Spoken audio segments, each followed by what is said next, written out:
ঘটনাটি শুনুন। জীবনে অনেক ঘটনা শুনেছেন, এর মতো হবে না।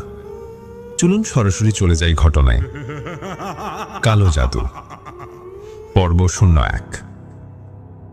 কালো জাদুতে আক্রান্ত হয়ে মৃত্যুবরণ করেছে এমন ঘটনা শুনেছিলেন কখনো?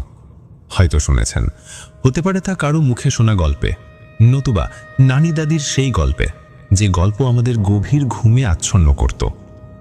এমন এক সত্য ভয়ের ঘটনা আজ শোনাবো আপনাদের, যেটিকে গল্প বলতে পারেন, তবে ঘুম আসার গল্প নয়, কারো জীবনের সত্য গল্প, কারো ঘুম নষ্ট হবার গল্প। শুরু থেকে বলতে গেলে 19 সালের শেষে ঠিক 20 সালের আগ দিয়ে একটা ঘটনার সূত্রপাত। ডিসেম্বরে হবে বোধহয়। হঠাৎ একটা অচেনা নাম্বার থেকে কল এলো। ট্রু কলারে দেখলাম নাম্বারটা মিয়ানমারের। কৌতূহলটা গাইগু করে উঠল মনে। মিয়ানমারের নাম শুনলেই 2 বছর ধরে কেবল আইয়ুব হুজুরের নামটাই ভাসে মাথায়। রিসিভ করতেই কানে বাজছে, রিয়াজ ভাই, বলেছিলাম না আবার দেখা হবে? আমি আসব জানুয়ারিতেই। 2 বছর ধরে যাকে মৃত ভেবে এসেছি, সেই মানুষটাই আজ জীবিত অবস্থায় ফোন করছে। কান্নাটা বোধহয় অবধারিতই ছিল আমার। বেশিরভাগ লোক হয়তো আইয়ুব হুজুরকে চিনেই গেছেন, তবে যারা এখনো চিনতে পারলেন না তাদের বলি, 2018-তে প্রথমবার ওনার সঙ্গে আমার দেখা। সেই সময় আমি খুব খারাপ অবস্থায় ছিলাম, একদম ভুক্তভোগী, কপালের ফের বললে ভুল হবে না। তো আমার কুফরি বানটার ট্রিটমেন্ট উনিই করেছিলেন। আইয়ুব হুজুর ভারী রহস্যময় আর ধার্মিক মানুষ, গায়ে অদ্ভুত সাদামাটা ভাব, কিন্তু চোখের চাহনি একেবারে বিদ্যুতের মতো। সেই ঘটনার পরে 2 বছর একদমই ওনার খবর পাইনি।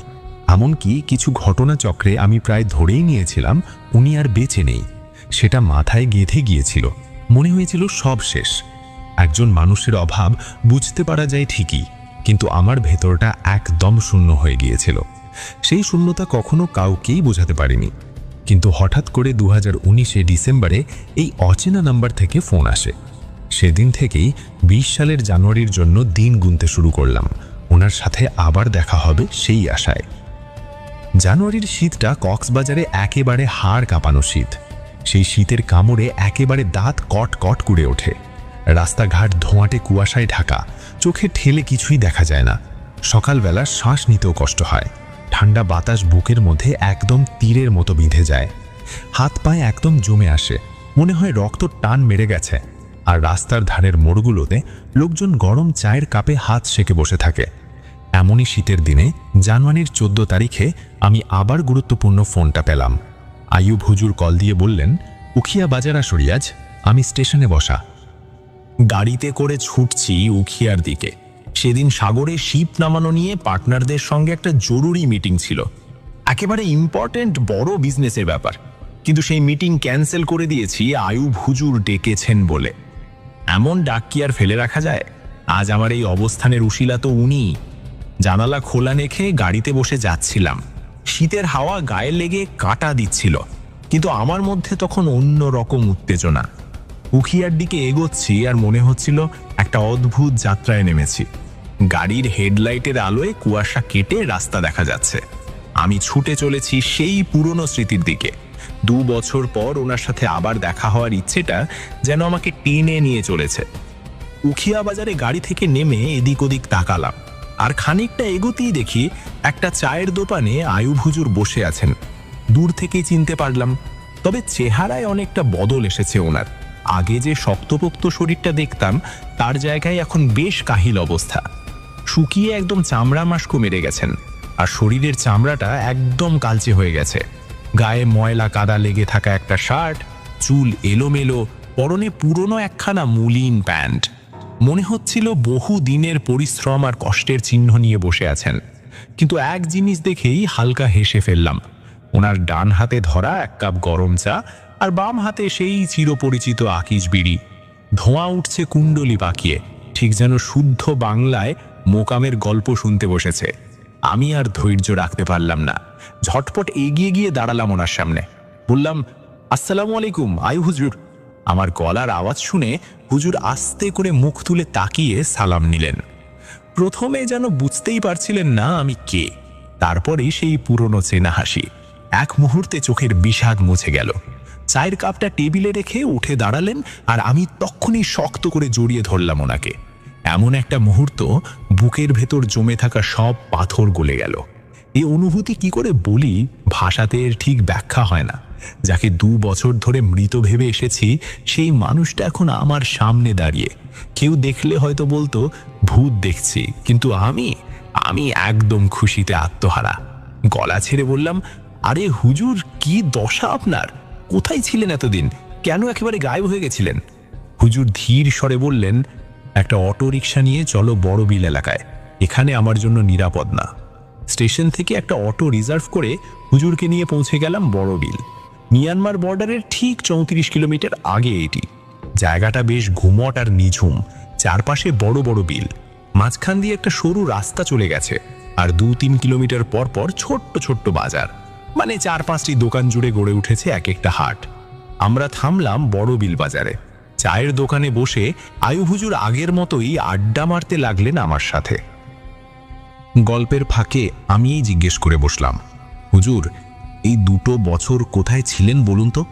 আর আপনাকে দেখে মনে হচ্ছে অনেক কষ্টে ছিলেন। শরীরের চামড়া কালচে হয়ে গেছে অনেক, একেবারে শুকিয়ে গেছেন যে। হুজুর কিছুক্ষণ চুপ মেরে থাকলেন, চায়ে চুমুক দিয়ে চোখটা মুছে নিয়ে বললেন, সে কথা কি আর বলবো রিয়াজ ভাই, এমন কিছু জিন বদরাগীকে সামলাতে হয়েছিল যারা মানুষের কাছে আসলেই তার মৃত্যু নিশ্চিত। আমি থমকে গেলাম। হুজুর, আপনার ভাইকে যারা মেরেছিল সেই রোহিঙ্গা ক্যাম্পের সন্ত্রাসীদের ব্ল্যাক ম্যাজিক দিয়ে ঘায়েল করেছিলেন, এটা আমি জানি। এরপর কোথায় গেলেন? হুজুর এক চিলতে হেসে বললেন, ঠিক ধরেছ, সেই কাজটাই করতে গিয়ে জব্দ করেছিলাম এক ভয়ানক জাতের জিন, যাদের বলে জাহামুর। এই জাহামুরগুলো মানুষকে স্পর্শ করলেই কালান্তক। একবার যদি ওদের কবজায় কেউ পড়ে, তার আর বাঁচার উপায় নেই। আমার ভাইয়ের খুনিদের ধরে ঘায়েল করেছিলাম জাহামুর জিনের দ্বারা, কিন্তু তারপরে এই জাহামুরগুলো আমার গলাতেই এসে ঝরল। এরপরে শুরু হলো আসল মুশকিল।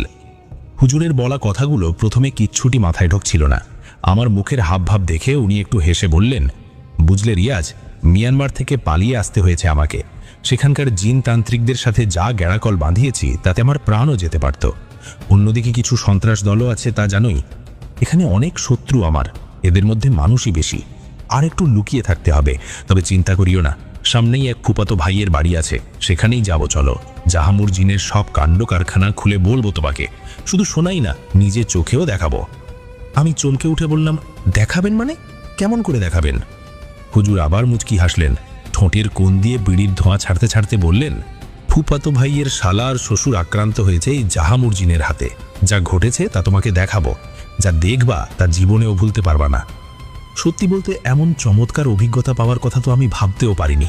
কপালে এমন ভাগ্য নিয়ে এসেছি যে 2 বছর পর হুজুরের দেখা পাওয়া মানে অলৌকিক অভিজ্ঞতার ঝাঁপি খুলতে চলেছি। মনে হচ্ছিল লটারি পেয়ে গেছি। খুশিতে তড়িঘড়ি করে একটা অটো ডেকে নিতেই যাচ্ছিলাম, কিন্তু হুজুর হাত দিয়ে বাধা দিয়ে বললেন, গাড়ি না, রাস্তাটা ধরতে হবে হেঁটে। বড় বিলের পেছন দিকে পাহাড়ি পথ দিয়ে যেতে হবে, জঙ্গলে ভরা, এমন উঁচু নিচু রাস্তা, কোনো গাড়ি যাবে না। এটা শুরুর পথ, পুরো সফরটা এভাবে হেঁটেই যেতে হবে। আমি তো থতমত খেয়ে গেলাম, মনে মনে বললাম, আজকে তো পা ফেপে ফুলে কাঁঠাল হয়ে যাবে। কিন্তু কি আর করার, মনের ভেতর কৌতূহল ঢেউ খেলছে, পায়ের সব কষ্ট মিঠা হয়ে গেল। এক ঝটকায় রেডি হয়ে নিলাম, হুজুরের পেছনে পেছনে হাঁটা ধরলাম ফুপাতো ভাইয়ের বাড়ির দিকে। আমরা প্রায় 1 ঘন্টার পথ পাড়ি দিয়ে শেষমেশ পৌঁছালাম হুজুরের ফুফাতো ভাইয়ের বাড়ি। এ যাত্রায় পিছনে ফেলে এসেছি 3টে পাহাড়, 2টো বিশাল বিল আর এক ঝর্ণার ঝকঝকে স্রোত।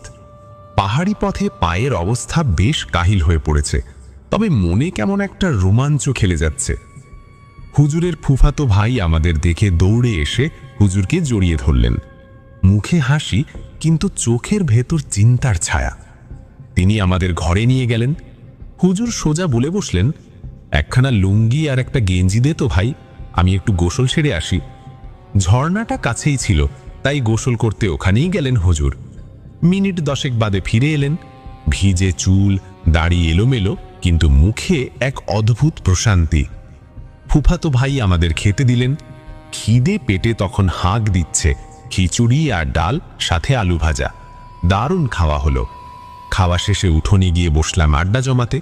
উঠোনটা বেশ সুন্দর, ছোট্ট কুটিরের সামনে বড় একটা আম গাছ, চারদিকে পাহাড়ের অপূর্ব দৃশ্য, সবুজে মোড়া।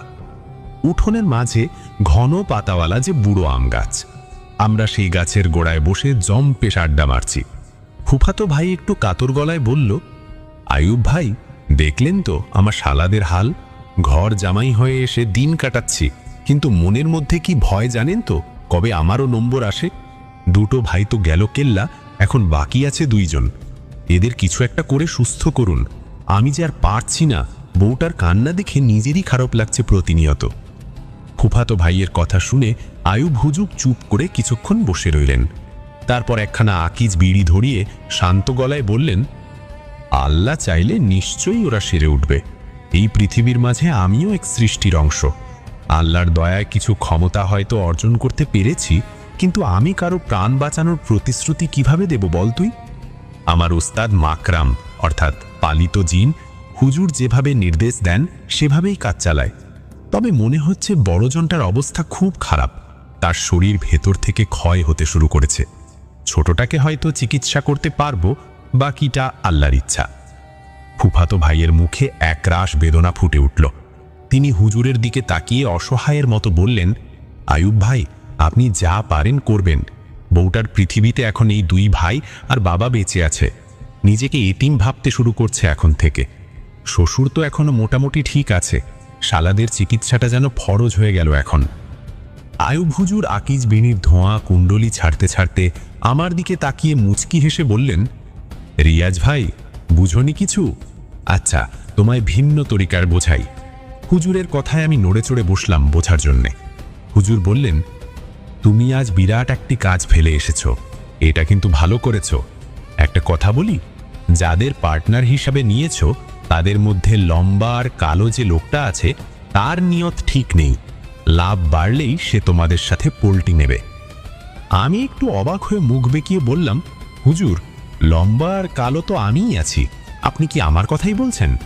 হুজুর হেসে বললেন, না না, তোমার কথা বলছি না, তোমাকে বাদ দিয়ে আরেকজনের কথা বলছি, মানে তুমি ছাড়া বাকিদের মধ্যে, বুঝলে? আমি লাজুক হেসে একটু মোড়ে চড়ে বললাম, তা বলুন হুজুর। আমি তো এক মুহূর্তের জন্য ভেবেই নিয়েছিলাম যে প্রথমবারের মতো আপনার ভবিষ্যৎবাণী ভুল হলো। হুজুর সোজা হয়ে বসে আমার দিকে তাকিয়ে বললেন, এই ভুল ভাবনাটাই জাহামুর জিনকে আমার জীবনে ঢুকে পড়ার পথ খুলে দিয়েছে। হুজুর থামলেন না, আবার বলতে শুরু করলেন, যখন আমি আমার ভাইয়ের হত্যাকারীদের শাস্তি দিচ্ছিলাম তখন ওই খুনির দলরা আমায় আক্রমণ করতে আসবে আমি জানতাম। তার আগেই পালিয়েছি। বাসায় ছিল আমার ওস্তাদ মাকরাম হুজুর জিন। মিয়ানমারে আমার পুরনো এক জায়গা আছে যেখানে প্রায়শই নতুন বিদ্যা শেখার জন্য একা আসন বসাতাম। স্থানটি একটা বটগাছের তলা, পাহাড়ের একদম চূড়ায়। আশেপাশে অলৌকিক শক্তির ব্যাপক উপস্থিতি টের পেতাম সেখানে। 18 সালে যখন আমি পালিয়ে সেখানে পৌঁছাই তখন জাহামুর জাতির জিন আমায় বলে তার দরকার একটা জ্যান্ত মানুষের প্রাণ। আমি নাকি ব্ল্যাক ম্যাজিক করি, তাই আমাকে সে বলল একটা বুলি দিতে হবে। কিন্তু আমি শুধু চেয়েছি ভাইয়ের হত্যাকারীকে শেষ করতে। কুফুরি করার কোনো ইচ্ছা আমার ছিল না। আমি সুজা জাহামুরদের মানা করে দিলাম পারবো না। তখন জাহামুর যা করল তা আমার কল্পনারও বাইরে। কৌতূহলী হয়ে আমার মুখ ফসকে বেরিয়ে এলো, কি করেছে জাহামুর? হুজুর আবার বললেন, কি হলো শোনো। জাহামুর হঠাৎ মিয়ানমারে পালিয়ে থাকা একটা পরিবারের পিছনে লেগে গেল, আর সে ঠিক করল ওই পরিবারের প্রাণ না নিয়ে আমার সামনে ফিরবে না। আমি তো মহাবিপদে পড়লাম বাবা। যদিও আমার সামনে ওদের দেখতে আমার বইই গেছে, কিন্তু ব্যাটা তখন আমার নামে প্রাণ নিতে চায়। মানে জাহামুরের দ্বারা আক্রান্ত ব্যক্তির দায়ভার আমার কাঁধে আসবে, যেহেতু আমি তাদের নির্দেশক। তখন এখন আমার নির্দেশ ছাড়া যদি তারা মন গড়া নিয়তেটে বসে তবে কি তা মানা যায়? তখনই সিদ্ধান্ত নিলাম ওদের বন্দি নয়তা মুক্তি করতে হবে। আমি মনোযোগী দৃষ্টিতে ফের বললাম, করেছেন বন্দি? হুজুর মুখ কালো করে উত্তর দিল, সমস্যাটা হলো ওই পরিবারে একটা ছোট্ট বাচ্চা ছিল, 7 কি 8 মাসের হবে। ছোট বাচ্চা, তাই এমন জাহান্নামী শক্তির সামনে থাকতে পারেনি। জাহামুর অনেক গরম জিন, প্রাপ্তবয়স্ক মানুষকে একদিনে রোগী বানাতে সক্ষম, সেখানে এ তো ছোট্ট এক বাচ্চা। জাহামুর যাত্রা শুরুতেই বাচ্চাটার প্রাণ কেড়ে নিল। হুজুরের কথা শুনে আমার সারা শরীরে কাঁটা দিয়ে উঠল। আমার কৌতূহল আর ভয় মিলেমিশে একাকার হয়ে গেছে। চুপচাপ হুজুরের মুখের দিকে তাকিয়ে পরের কথাটা শোনার জন্য মুখিয়ে আছি, যেন একদম বাস্তব কোনো হরর সিনেমার মাঝখানে ঢুকে পড়েছি। এরপর পর্ব 2। চলুন চলে যাই দ্বিতীয় পর্বে। আয়ুব হুজুর কালো জাদু পর্ব 2। হুজুর মুখ কালো করে উত্তর দিল, সমস্যাটা হলো ওই পরিবারে একটা ছোট্ট বাচ্চা ছিল, 7 কি 8 মাসের হবে। ছোট বাচ্চা, তাই এমন জাহান্নামী শক্তির সামনে থাকতে পারেনি।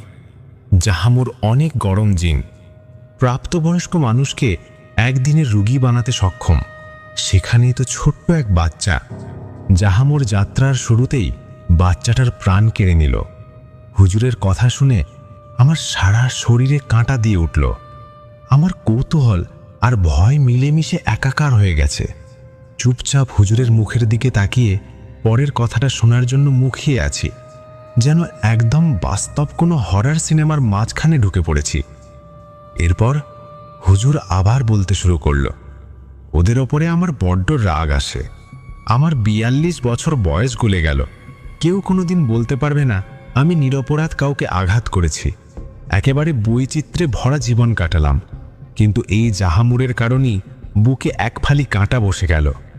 তা বলছিলাম, সঙ্গে সঙ্গেই বটতলায় আসন বসালাম। আমার ডাকা মাত্রই জাহামুর জিন আসতে আরম্ভ করল। রাগে গরমে ওরে ধমক দিয়ে বললাম, তুই এসব কি করলি রে? আমার প্রশ্নে সে অনুতপ্ত হচ্ছিল। বলে কিনা ও বুঝতে পারেনি যে ওই ছোট্ট বাচ্চাটার এত তাড়াতাড়ি প্রাণ জ্বলে যাবে।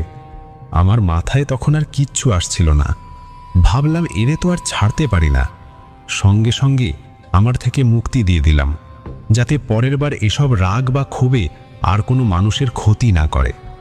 কিন্তু যা চাইনি তা হলো, ওরা মুক্তি পেয়েও ওই পরিবারটাকে ছাড়ল না। এদিকে এর মধ্যে আমি ঠিক করলাম, মিয়ানমারে আমার এক পুরনো বন্ধু আছে সলিমুল্লাহ ছদ্মনাম। ব্যাগপত্র গুছিয়ে সোজা চললাম ওর বাড়ি। ও আমায় দেখেই দৌড়ে এসে গলা জড়িয়ে ধরল। আমরা মাদ্রাসায় একসঙ্গে পড়তাম। আমি বাংলাদেশে চলে যাওয়ার পর এভাবে আবার দেখা হবে ভাবিনি। অনেকক্ষণ ধরে আড্ডা মারলাম, তারপর ওর বাড়িতেই উঠলাম। সলিমুল্লাহ আমায় সেখানকার ব্যাপারে তথ্য দেয়। ওখানকার পরিস্থিতি তখনও মোটেও স্বাভাবিক নয়। যে কোনো সময় সেনারা এসে হাজির হয়, আর রোহিঙ্গাদের মারধর, হত্যা, পঙ্গু করা এসব ওদের কাছে একেবারে জল ভাত। যারা মিয়ানমারে রয়ে গেছে, কেউ কেউ এখনও সুযোগ পেলে বাংলাদেশে পালাচ্ছে, আবার অনেকেই জন্ম ভিটে ছেড়ে যেতে নারাজ। তা আমি আমার বউ বাচ্চা মা বাবাকে বাংলাদেশে রেখে গিয়েছিলাম। রোহিঙ্গা ক্যাম্পে কোনো মতে ওরা দিন কাটাচ্ছে, কিন্তু আমার ঝুঁকি ছিল, তা তুমি জানোই। সলিমুল্লাহ আমায় ভরসা দিল, তুই যতদিন আছিস তোর জিনিসপত্র এখানে থাকুক, সময় করে এসে খাবার খেয়ে যাবি, আর বাকিটা সময় বটতলাতেই থাকিস, কারণ সেনাদের হাতে পড়লে তো তোর অবস্থা খারাপ হয়ে যাবে। ওর কথাটাই যুক্তি ছিল। আমার ব্যাগপত্র রেখে আবার চলে গেলাম বটতলায়। যখন খিদে লাগতো এসে খেয়ে যেতাম। এর মধ্যে আর কোনো ঝামেলা হয়নি। এইটুকু বলে হুজুর থামলেন, একটা লম্বা শ্বাস নিয়ে আবার বলতে লাগলেন, 2 দিন পর রওনা দিলাম ওই পরিবারের বাড়ি, যাদের ওপর জাহামুর রাগের বশে হামলা করেছিল। বাড়িটা খুব দূরে না, বটতলা থেকে 8-9 কিলোমিটার হবে মাত্র। হুজুরের কথার মাঝে আমি বলে উঠলাম, 8-9 কিলো আপনার কাছে মাত্র মনে হয়? আমার কথা শুনে হুজুর একটু হেসে নিলেন, তারপর এদিক ওদিক চলাচল করতে লাগলেন। বুঝলাম আকিজ বিড়ির প্যাকেটটা খুঁজছেন। দেখি ওনার লুঙ্গির ভাঁজ থেকে প্যাকেটটা মাটিতে পড়ে গিয়েছে। প্যাকেটটা তুলে নিয়ে আর একটা বিড়ি ধরালেন। ধোঁয়ার একটা দারুণ টান দিয়ে বললেন, হ্যাঁ, 8-9 কিলোমিটারকে মাত্রই বলা যায়। এখনকার এই যুবক ছেলেগুলো 1 কিলো হাঁটলেই তো হাঁপিয়ে মরে, অথচ আমরা তোমার বয়সে থাকাকালীন জঙ্গল থেকে 10-12 কেজি কাঠের গুঁড়ি কাঠে তুলে পাঁচিল পেরোতাম। এখানে শুধু কাঠের ওজন বলছি না, আমাদের জঙ্গল থেকে বাড়ি ফেরার দূরত্ব ছিল 15 কিলোমিটারের মতো। পাহাড়ি পথ, জঙ্গল, কাঁটা, উঁচু নিচু এসব আমাদের আটকাতে পারত না। আর এখন তোমাদের হারলিকিস নাকি হরলিক্স কি সব খেয়ে শরীর বানাতে হয়, অথচ আমরা কখনো ওই সব ভিটামিনের ঘোলা জল মুখে দিইনি, তবু আমাদের শরীর কেমন শক্ত। তোমাকে বলি, আসল গাছের ফল খাও, সিজনের তাজা মাছ মাংস যা পাও তাই খাও, কিন্তু ওই যে কি বলে ফার্মালিন নাকি খরমিলিন, ওইসব খেয়ে নিজের দেহের দফা রফা করিও না। যাই হোক, মূল ঘটনায় ফিরে যাই। এটুকু কথা বলে হুজুর আবার থামলেন। বিড়িতে একটা টান দিয়ে ধোঁয়া ছাড়লেন ধীরে সুস্থে। তারপর বলতে লাগলেন, ওই বাড়িতে গিয়ে কয়েকবার উঁকি ঝুঁকি মারলাম, একদম সারা শব্দ নেই, একটা পিন পতন, নিস্তব্ধতা। ঘরটাও এমন এক জায়গায় বানানো যে চুপচাপ বসে থাকলে মনেই হবে না এখানে কেউ থাকে। হুজুর একটু দাড়ি চুলকে আবার বললেন, ঘরটা পাহাড়ের ঠিক একপাশে বানানো। কাটা পাহাড়ের পেট থেকে মাটি সরিয়ে ছোট একটা উঠোন তৈরি করেছিল, যেন সেই উঠোনটাই প্রকৃতির কোলে একটা ছোট্ট আশ্রয়। কাঠ আর বাঁশ দিয়ে বানানো সেই ঘরের দেওয়ালগুলোতে দারুণ এক পাহাড়ি মায়া। পুরনো দিনের লোকেদের টিকে থাকার শিল্প এখনও সেখানে রয়ে গেছে। চারপাশে কোনো জনবসতি নেই বললেই চলে। দূর থেকে কেউ আসলে প্রথমেই সেই কাটা পাহাড় আর ঘন সবুজ ঝোপঝাড় চোখে পড়ে।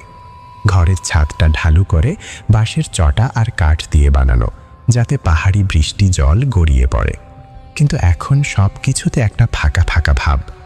ঘরের পেছনেই পাহাড়ের গা বেয়ে কিছু জঙ্গল। দিনের বেলাতেও সেই জঙ্গলে তাকালে মনে হয় কেউ ওখানে বসে কুনজরে দেখছে। সব মিলিয়ে একটা অদ্ভুত গা ছমছমে পরিবেশ। হুজুর আবার বিড়িতে একটা লম্বা টান দিয়ে বললেন, কিছুক্ষণ দাঁড়িয়ে থেকে বুঝলাম ঘরে কেউ নেই। ব্যাগ থেকে আয়নাটা বের করে মনে মনে হাজিরা ডাকতে শুরু করি। মিনিট 5 পর আয়নায় উপস্থিত হলো মাকরাম হুজুর। আমি মাকরাম হুজুরকে জিজ্ঞেস করলাম তাদের ব্যাপারে। হুজুর বলল, পাহাড়ের নিচে এক হিন্দু তান্ত্রিকের বাড়ি আছে। জাহামুরের দ্বারা আক্রান্ত হবার পর নিজেদের বাচ্চাকে হারিয়ে পুরো পরিবার আতঙ্কিত। এখন আমার এই ঘরের কর্তা মানে বাচ্চার বাবার অবস্থা খারাপ। আজ ভোরে সবাই হিন্দু তান্ত্রিকটার বাড়ি গেছে চিকিৎসা নেওয়ার জন্য। মাকরাম হুজুরের কথা শুনে বুঝলাম এখানে বসে থেকে আমার কোনো লাভ হবে না। হয়তো আমায় নিচে যেতে হবে, আর নতুবা আসনে ফিরে যেতে হবে। কিন্তু এলাম যেহেতু, কাজের অকাজ পাকিয়ে যাবার চেয়ে কিছু করে যাই। তাই রওনা করলাম সেই তান্ত্রিক সাধুর বাড়ির দিকে। আমি তাড়াতাড়ি হুজুরকে থামিয়ে বললাম, কিন্তু হুজুর, উনি তো হিন্দু তান্ত্রিক, আর আপনার থেকে একবার শুনেছিলাম তান্ত্রিকরা শয়তানের পূজা করেই কাজ করে। তান্ত্রিকের উদ্দেশ্য বা নিয়ত ভালো কিছু হলেও তারা যে শয়তানের সাহায্য নেয়, এতে হিতে বিপরীত হয় আরও। মানে ওই খারাপ জিনগুলা লোকেদের সাময়িক সুস্থ করার পর পরবর্তীতে ভুক্তভোগীর সাথেই থেকে যায়। আর আমি যতটুকু জানি, একটা শয়তান জিনের প্রতিটা নিঃশ্বাস মানুষকে ধ্বংসের পথেই নিয়ে যায়। লোকেদের কিডনি, কোমরের হাড়, হার্ট এবং মস্তিষ্ক ক্ষয় হতে থাকে। এতে রোগীর হাত পা দিন দিন অবশ হতে শুরু করে এবং একসময় বিছানায় প্যারালাইজড হয়ে পড়ে যায়। সে হিসেবে ওই তান্ত্রিক তো লোকটার জীবন আরও ঝুঁকিতে ফেলেছে। আমার কথা শুনে হুজুর একটু হেসে বললেন, তোমার কথাটা একদিক থেকে ঠিক, কিন্তু আরেক দিকে অল্প একটু জ্ঞানের কমতি রয়ে গেছে। দেখো, বদজিনদের সাহায্যে যারা চিকিৎসা করে তাদের চিকিৎসার ফল সাধারণত ভয়ানক হয়। এটা আমি বলেছিলাম তোমাদের বাংলাদেশের প্রেক্ষাপটে। ওই যে বাংলাদেশে 99% কবিরাজ, হুজুর, তান্ত্রিক এরা যায় সিলেটের এক বিশেষ স্থানে কাজ শিখতে, মানে এসব জাদুবিদ্যা।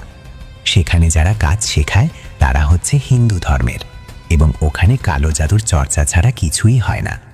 সেক্ষেত্রে এই যে বাংলাদেশে এত এত কবিরাজের কাছে গিয়েও মানুষ সুরাহা পাচ্ছে না, এর বড় কারণ হলো তাদের চিকিৎসা করার ধরন ওইভাবেই হয় যেভাবে তিনি শিখেছিলেন। এদিকে যিনি শিখিয়েছেন তিনি হলেন কালো জাদুর চর্চা করা ব্যক্তি। ওই হিসেবে তোমার কথাটা সঠিক, কিন্তু আমি আমার এই অলৌকিক অধ্যায়ের জীবনে এমন কিছু ঘটনা দেখেছি যা ভিন্ন। যেমন আমি কারো কাছ থেকে কাজ শিখিনি। আমার জিন মাকরাম হুজুরকে আমি নিজ ক্ষমতায় পেয়েছি। ভাগ্য আমার ভালো যে মাকরাম ভালো জিন। তাই মাকরামের নির্দেশনা এবং কোরআন থেকে খুঁজে খুঁজে সেসব আয়াত বের করি, যেসবের মূল কারণ আল্লাহর কাছে সাহায্য চেয়ে ভুক্তভোগীর সুস্থতা কামনা করা।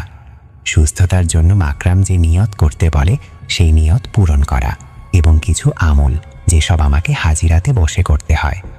একইভাবে ভিন্ন ধর্মের কিছু লোক দেখেছি, মানে হিন্দু ধর্মে 100 জনের মধ্যে 1-2 জন লোক থাকে যারা কালো জাদু চর্চার মাধ্যমে শক্তি অর্জন করেনি। এই জাগ্রত প্রকৃতিকে কিছু কাজের দ্বারা আয়ত্ত করা যায়। যেমন মধ্য পূর্ণিমায় গোসল করে যে কোনো ফল গাছের নিচে পশ্চিমমুখী বসে শরীরটাকে স্থির করা। আশেপাশের কোনো শব্দ কানে আসা যাবে না। মনকে একেবারে আনমনা করে মনে মনে বলতে হবে, এই প্রকৃতি আমার সঙ্গী। মনে মনে এটি 1033 বার বলার পর ডান হাতটা আলতো করে মাটিতে রাখতে হবে। তারপর ভাবতে হবে, এই মাটি আমার সঙ্গী। এটি 1033 বার বলার পর মাটিটা গরম অনুভব হবে। তারপর চোখ মেলে সেই ফল গাছের দিকে মুখ করে দাঁড়িয়ে মনে মনে যদি 3 বার বলা হয়, হে সৃষ্টিকর্তার সৃষ্টি বৃক্ষ, আল্লাহর দোহাই ফেটে যাও, সঙ্গে সঙ্গে গাছটা 2 ভাগ হয়ে যাবে। মানে প্রকৃতি তখন তার অনুরোধ শুনতে বাধ্য। ওই দিনের পর থেকে প্রকৃতির চালচলন দেখলে বোঝা যাবে পূর্ব ইঙ্গিত। মানে ধরো আজ একটা 20 তলা বিল্ডিং ভেঙে পড়বে, তখন ওই বিল্ডিংয়ের আশেপাশে যত গাছ আছে তারা আগে থেকে বুঝে যায় ওই দিন ওই বিল্ডিংয়ের বাতাসটাও ভিন্ন হবে। ওই বিল্ডিং যে মাটির উপর দাঁড়িয়ে আছে সেই মাটির ভাবটাও ভিন্ন হবে। এবং যার কাছে প্রকৃতির ভাষা অনুমান করার ওই শক্তিটা থাকবে, সে বিল্ডিংয়ের আশেপাশে তাকালেই বুঝবে যে এই বিল্ডিংটা আজ ভাঙতে পারে। এই যে একটা ভিন্ন শক্তি অর্জন করা, এখানে কোনো শয়তানের পূজা নেই, অর্থাৎ এটি যে কোনো ধরনের লোক অর্জন করতে পারবে, কুফরির সাহায্যে ছাড়াই। হুজুরের কথা শুনে আমার মাথাটা যেন চক্কর খেতে লাগলো। প্রকৃতি এতটা রহস্যময় হতে পারে তা আগে জানতাম না। হুজুরের পুরো কথাটা মনোযোগ দিয়ে শোনার পর আমার ভিতরে আবার প্রশ্ন উকে দিল। আমি হুজুরকে জিজ্ঞেস করলাম, এইটা কিভাবে সম্ভব হুজুর? মানে এখানে কুফরির সাহায্য নিয়েই মানলাম, কিন্তু আল্লাহকেও তো স্মরণ করা হলো না। শক্তি অর্জনের আগে ইসলাম ধর্মের কিছুও তো নেই, তার মানে এখানে জিন যুক্ত হলো না। তাহলে এই শক্তি অর্জন হবে কিভাবে? যে সায়েন্সের সাবজেক্ট, মানে আমি তো পড়াশোনা করেছি কোরআন নিয়ে, এসব ইংরেজি আমার আসে না। এদিকে আবার আমাদের ওদিকে নিয়ম আলাদা। এই যে তোমাদের সায়েন্সের সাবজেক্ট, এইটাতে মানুষের মস্তিষ্ক নিয়ে কিন্তু অনেক রকম গবেষণা হয় জানো, মানে বিজ্ঞানে আর কি। সেখানে দেখবে এমন কিছু তথ্য বের করেছে বিজ্ঞানীরা, যেসব তারা খুঁটিয়ে বের না করলে কখনোই বিশ্বাস স্থাপন করতো না। আবার এইটা বের করার আগে তারা এটার নাম শুনেই হাসতো। কি যেন বলে যে হালুসান। আমি হুজুরের কথার ফাঁকে বললাম, হ্যালুসিনেশন বলে ওটাকে। হুজুর আমার কথা শুনে বলল, হ্যাঁ এইটাই। কারণ মস্তিষ্ক নিজের আয়ত্তে নিয়ে এসে তাকে সাময়িক বশ করা আর কি। এইটাকে বের করতে বিজ্ঞানীরা কত কিছু চর্চা করলো এই মস্তিষ্ক নিয়ে। অথচ আমি যে কাউকে দূর থেকে বশ করতে পারি চাইলে, কিন্তু তা কুফুরি, এই জন্য কাউকে বশ করি না। তবে শক্তি অর্জন করা আছে। আমাদের মগজে অনেক শক্তি আছে, কিন্তু তার ব্যবহার আমরা জানি না। জানলেও সবটা কখনোই অর্জন করতে পারবো না। আল্লাহ জানে মানুষ সকল জ্ঞান অর্জন করলে নিজেকেই খোদা ভাববে। এই যুগে তো মানুষ ধন সম্পদের অহংকারেই রবকে ভুলে যায়, নাউজুবিল্লাহ। আর অলৌকিক সব শক্তির মালিক হলে তো কিচ্ছা খতম। উদাহরণস্বরূপ কোরআনের সূরা আল ইসরা 17-85 আয়াতে বলা হয়েছে, ওয়ামা উতিতুম মিনাল ইলমি ইল্লা কালিলা, যার অর্থ তোমাদের জ্ঞান অল্পই দেওয়া হয়েছে। মানে রব আমাদের অল্প জ্ঞান দিয়েছে, তা নিয়ে আমরা কত কিছু করে নিচ্ছি। তাছাড়া মানুষ শারীরিক এবং মানসিকভাবে সীমিত, সব জ্ঞান ধারণ করার ক্ষমতা মানুষের নেই। এইটাই হচ্ছে মূল কারণ। বুঝার ক্ষেত্রে আরেকটা কথা বলি তোমাকে, হঠাৎ হঠাৎ মানুষ অনুভব করতে পারে সামনে কোনো বিপদ বা ভালো খবর আসার। তাদের মনে হয় এমন কিছু হতে পারে যা ঘটবে, মানে ঘটনা ঘটার আগেই তারা একটু একটু আঁচ করতে পারে।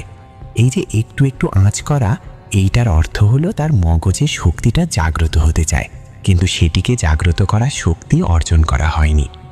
এই যে জাগ্রত হতে যাওয়ার ব্যাপারটা, এইটার জন্যেই মানুষ আজ বা পূর্বে সন্দেহ করতে পারে।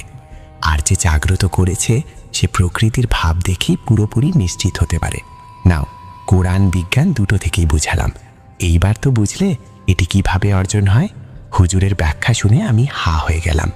নরম স্বরে বললাম, তার মানে আমিও চাইলে আগামী পূর্ণিমা রাতে এই কাজটা করে প্রকৃতিকে সঙ্গী বানাতে পারবো? হুজুর আমার প্রশ্ন শোনার পর বিড়িতে টান দিতে গেলেন। দেখলেন বিড়ি জ্বলে গিয়ে সেই কবেই আগুন নিভে গেছে।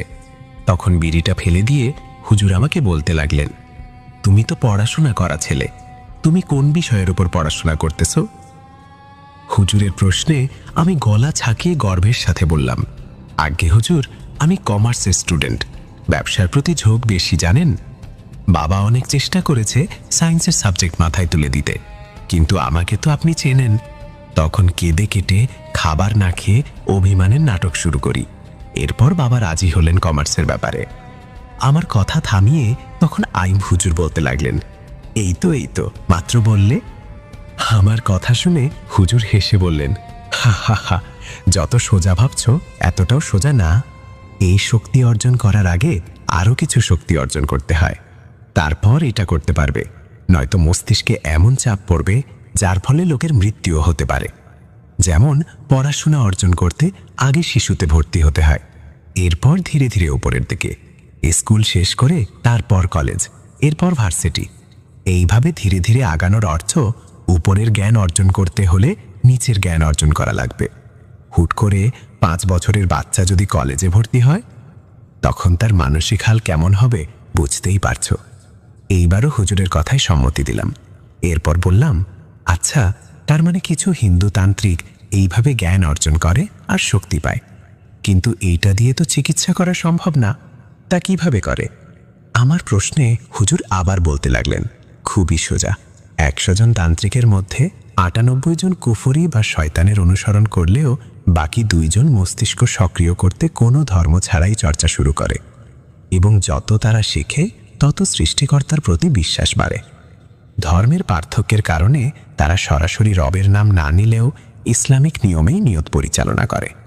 সবচেয়ে বড় কথা হচ্ছে, মাকরাম হুজুরের মতো জিনেরা তাদের কাছেই যায়, যারা কোরআন এবং প্রকৃতিকে নিয়ে চর্চা করে।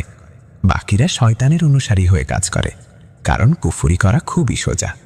কিন্তু এই কুফরি কাটানো ততটাই কঠিন যতটা কঠিন মস্তিষ্ক সক্রিয় করা। তুমি নিজেই তো 18 সালে ভুক্তভোগী ছিলে। যাদের তখন ভণ্ড বলতে, তারা ভণ্ড না, কাজ ঠিকই জানে, কিন্তু শয়তানের সাহায্যে। এতে বান কাটে না, উল্টো আরও একটা বান মারা হয়। এইটুকু বলে হুজুর থামলেন। আমি ঘটনার রেশ কাটাতে চাচ্ছিলাম না, সঙ্গে সঙ্গে জিজ্ঞেস করলাম, তা হুজুর, পরে কি হলো? আপনি সেই তান্ত্রিকের কাছে গিয়েছিলেন? আমার প্রশ্নে হুজুর বললেন, ওই তান্ত্রিকও শয়তানের অনুসারী ছিল, তাই একটু ভিন্ন প্রক্রিয়ায় ওনার থেকে জাহামুরে আক্রান্ত রোগীদের আনতে হয়েছে। আমি তৎক্ষণাৎ উসখুস করে বললাম, কি করতে হয়েছিল হুজুর, কিভাবে আনলেন? হুজুর একটু হেসে নিজের জায়গায় গা এলিয়ে দিলেন, যেন গল্পটা আরও জমিয়ে তোলার প্রস্তুতি নিচ্ছেন। তারপর গভীর গলায় বলতে শুরু করলেন, চলবে, পরের পর্ব দ্রুত পেতে অবশ্যই ঘটনামূলক মন্তব্য করবেন। চলুন চলে যাই 3য় পর্বে। আয়ুব হুজুর কালো জাদু পর্ব 3।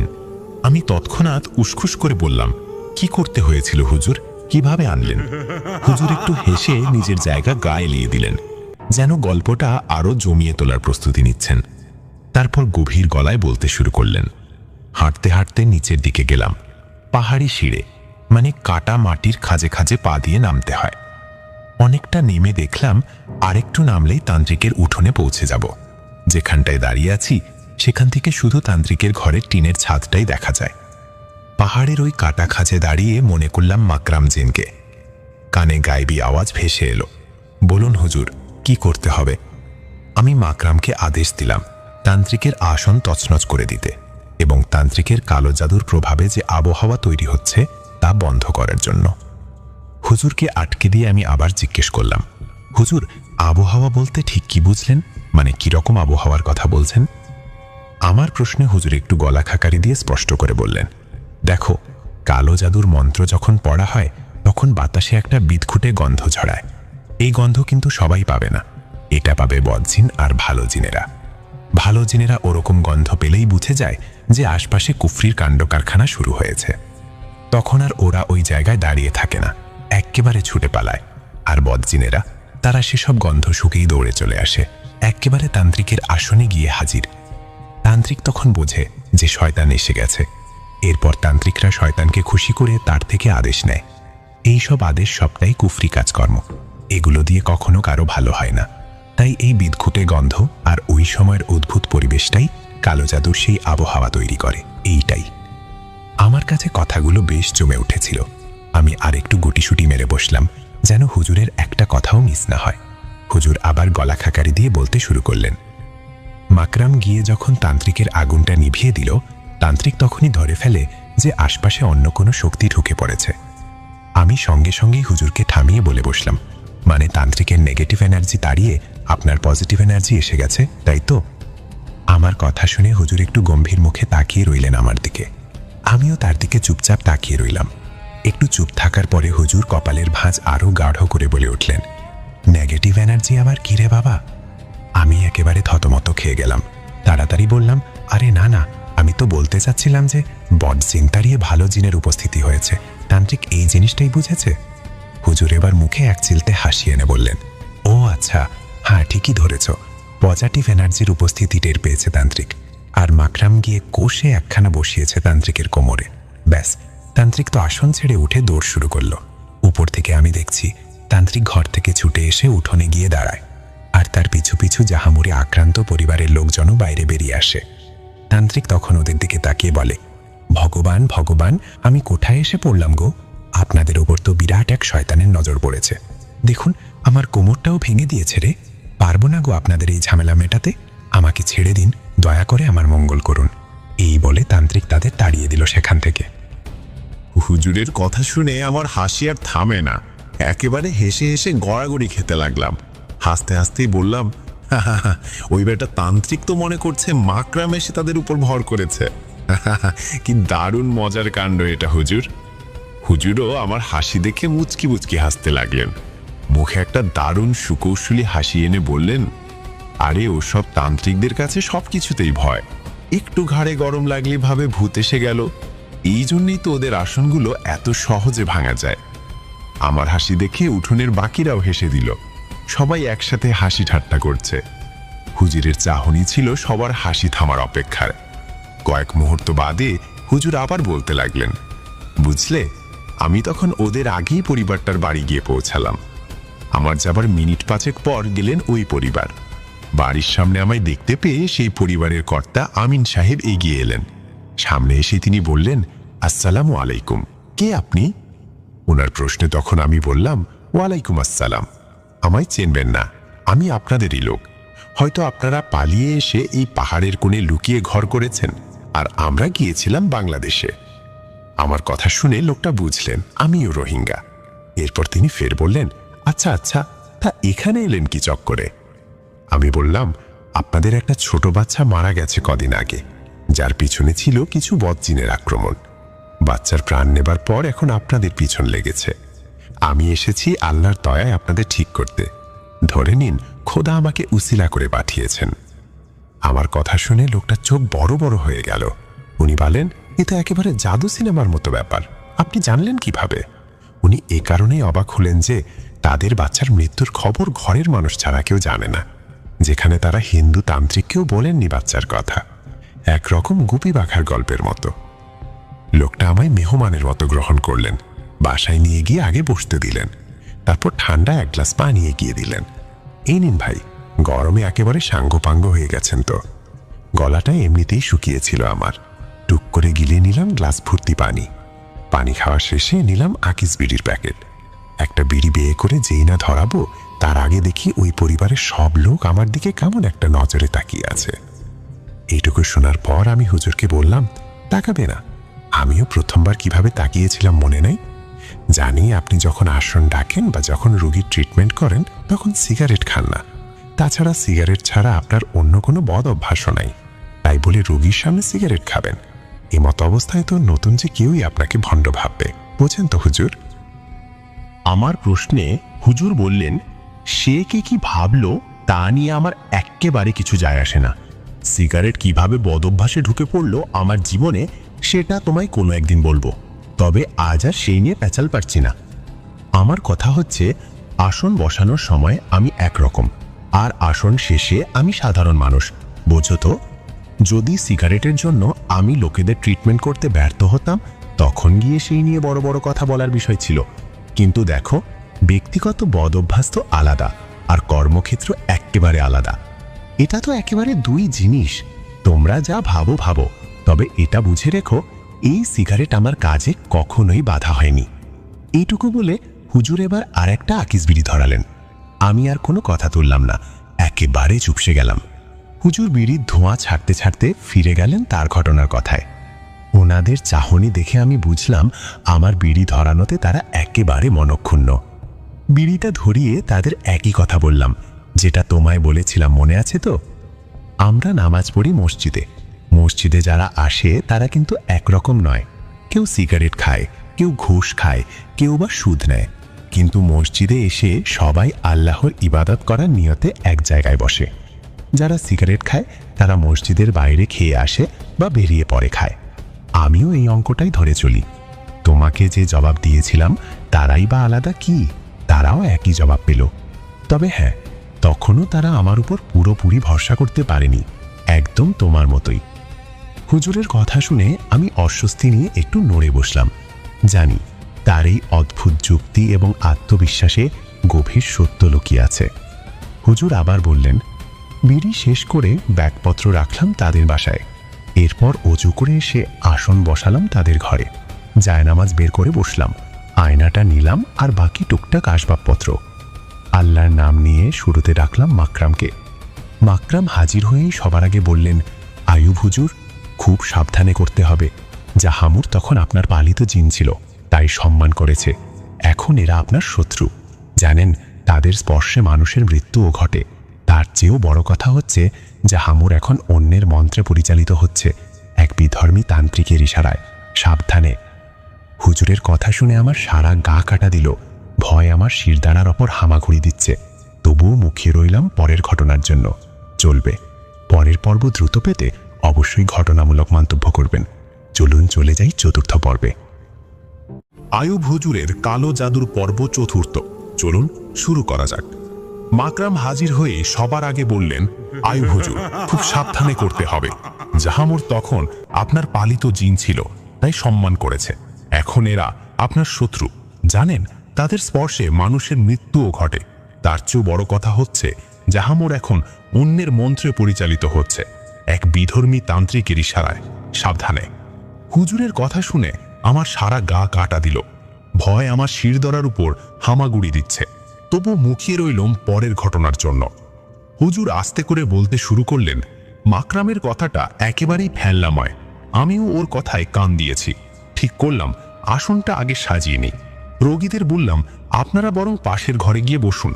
আসনের সময় কিছু অদ্ভুত ব্যাপার হতে পারে, সেটা না দেখাই ভালো। আমার কথা শুনে সবাই উঠে পাশের ঘরে চলে গেলেন। আসন বসানোর আগে মনটাকে স্থির করতে হলো। ব্যাগ থেকে আয়নাটা বের করলাম, জায়নামাজ বিছিয়ে বসলাম। এক মনোযোগে শুরু করলাম জাহামুরকে ডাকার আয়াত। ঠিক তখনই হঠাৎ জানালাটা খড়খড়িয়ে নড়ে উঠল। মাটির দেওয়াল আর কাঠের জানালার ঘর তো, এক ঝাঁক হাওয়াতেও কাঁপতে পারে, কিন্তু এটা হাওয়ার কাজ নয়। যেন কেউ জোরে ধাক্কা মেরে গেল। আমার চোখ তখনও বন্ধ। মাকরামের গলা ভেসে এলো, হুজুর, ওরা কিন্তু হাজির, সংখ্যায় অনেক, পারবেন তো? আমি মাকরামের কোনো উত্তর দিলাম না। মন শক্ত করে দম বেঁধে জাহামুরকে ডেকে যাচ্ছিলাম। ঠিক তখনই ঘরের কোণ থেকে এক কালো ছায়ার উপস্থিতি টের পেলাম। মাকরাম বলল, হুজুর, জাহামুর এসে গেছে, এবার সাবধান। আমি আয়নার দিকে তাকিয়ে বললাম, তোদের তো ছেড়ে দিয়েছি, তবু কেন এই পরিবারটাকে ছাড়তে পারছিস না? জাহামুরের ভাঙা গলায় উত্তর এলো, আমাদের প্রাণ চাই, এটাই আমাদের শর্ত, তুই কিচ্ছু করতে পারবি না। আমি হাসলাম, বললাম, তোরা জানিস আমি ক্ষতি করতে চাই না, যদি তোরা কারো ক্ষতি না করিস। কিন্তু আমার রাগ কতটা ভয়ঙ্কর হতে পারে তা তো জানিস। আমার কথায় ওরা হেসে উঠল, যেন বিদ্রুপ করছে। বুঝলাম এদের এইভাবে দমিয়ে রাখা যাবে না।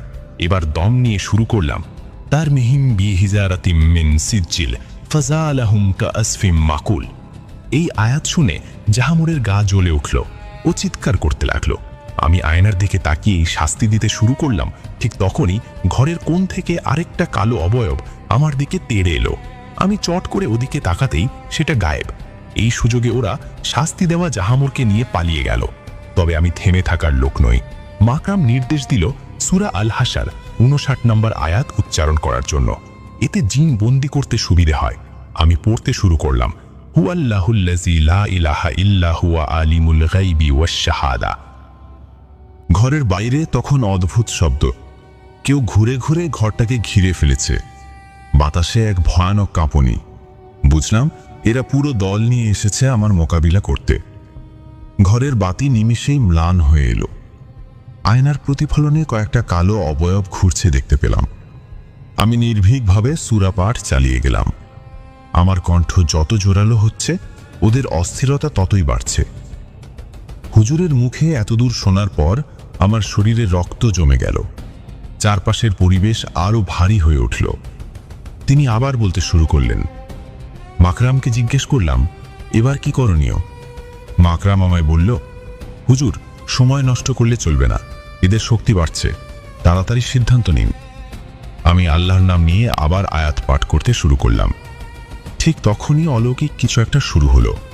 জানালার কপাট এমন জোরে নড়ল যেন ঝড় এসে পড়েছে। আমি মনে মনে আয়াত পড়ে মন শক্ত রাখতে চেষ্টা করছিলাম। হঠাৎ করে আমার আসনে রাখা জগের পানি উপচে গিয়ে পড়ে যায়। পানির স্রোত গিয়ে মুছে দেয় সেই চিত্র যা আমি বদজিনদের বন্দী করার জন্য এঁকেছিলাম। আমি দ্রুত আবার সেই চিত্র অঙ্কন করতে লাগলাম। ঠিক তখনই ঘরের মধ্যে থাকা কাঠের আলমারি তুমুল শব্দ করে পড়ে গেল। একটা চেয়ার নিজে নিজেই আমার দিকে ছুটে এলো। স্পষ্ট বুঝতে পারছিলাম এরা আমাকে ভয় দেখিয়ে মনোযোগ হারানোর চেষ্টা করছে। ঘরের কোণ থেকে কালো কালো অবয়বগুলো একের পর এক হাজির হচ্ছিল, সংখ্যায় এত বেশি যে একজনকে সামলাতে গেলে অন্যজন এসে আক্রমণ করছিল। মাকরামের গলা শুনতে পেলাম, হুজুর, এরা একা নয়, এদের পেছনে যে হিন্দু তান্ত্রিক রয়েছে সে দূর থেকে জাদুবিদ্যা প্রয়োগ করে যাচ্ছে, সেও এদের নির্দেশ দিচ্ছে। এটা শোনার পরই আমার মনের ভেতর সমস্ত ঘটনা পরিষ্কার হয়ে গেল। বুঝলাম তান্ত্রিককেও ঠেকানো ছাড়া এদের রোখা যাবে না। মাকরামকে নির্দেশ দিলাম, তুমি তান্ত্রিকের আসনে গিয়ে বাধা সৃষ্টি করো, ওর কাজ ব্যাহত হলে এরা দুর্বল হয়ে পড়বে। মাকরাম অদৃশ্য হয়ে গেল। আমি আবার আল্লাহর নাম নিয়ে আয়াত পাঠ শুরু করলাম। এবার জাহামুর এবং তার সঙ্গীরা টালমাটাল হয়ে যায়, তাদের শক্তি ক্রমেই কমে আসছিল। আমি আয়াতের শব্দ আরো জোরে জোরে উচ্চারণ করতে থাকলাম। জাহামুরের দল এইবার একদম দিশেহারা। কেউ কেউ পালানোর চেষ্টা করছিল, কেউ আবার ঘরের ভেতর দিক বিদিক ছুটে বেড়াচ্ছিল। যারা ওই পরিবারের উপর আক্রমণ করেছিল তাদের এক একজন করে বন্দী করলাম। একে একে সবাইকে আয়নার প্রতিফলনে আটকে ফেললাম। অবশেষে চারপাশ শান্ত হয়ে এলো। ঘরের পরিবেশ ঠান্ডা হতে লাগলো। জাহামুরও বন্দী হলো। আমি মনে মনে আল্লাহর শকর আদায় করলাম। বদজিনদের শক্তি যতই বেশি হোক, আল্লাহর নামে তাদের রক্ষা সম্ভব। সেই পরিবারও নিঃশ্বাস ফেলল। কিন্তু আমার ভেতর তখনও সতর্কতার রেশ কাটেনি। হুজুরের মুখে এসব শুনে ভয়ের পাশাপাশি একটা অদ্ভুত উত্তেজনাও কাজ করছিল। মনে হচ্ছিল এখানেই সব শেষ। কিন্তু তখনই হুজুর একটা গভীর নিঃশ্বাস নিয়ে বললেন, তা ঘটনা কিন্তু এখানেই শেষ নয়। ওই পরিবারকে জাহামুরের হাত থেকে বাঁচালেও আমার পিছু এরা ছাড়েনি। বটতলায় ঘুম হারাম করে দিচ্ছিল এরা। হুজুরের এই কথা শুনে আমি থমকে গেলাম। অবাক হয়ে জিজ্ঞেস করলাম, কিভাবে হুজুর? সেই ঘটনাও শোনাবেন? আমার প্রশ্ন শুনে হুজুর এক মুহূর্ত চুপ থাকলেন। তারপর আকাশের দিকে তাকিয়ে যেন কিছু একটা মনে করার চেষ্টা করলেন। চারপাশে তখন সন্ধ্যার আলো ফিকে হয়ে আসছে।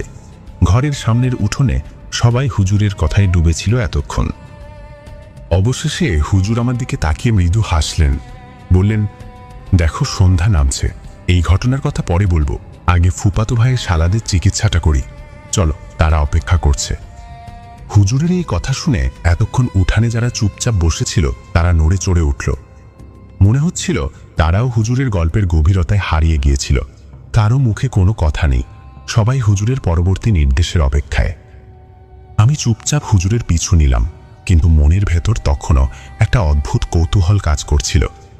বটতলার সেই ঘটনার কথা জানার জন্য মন ছটফট করছিল।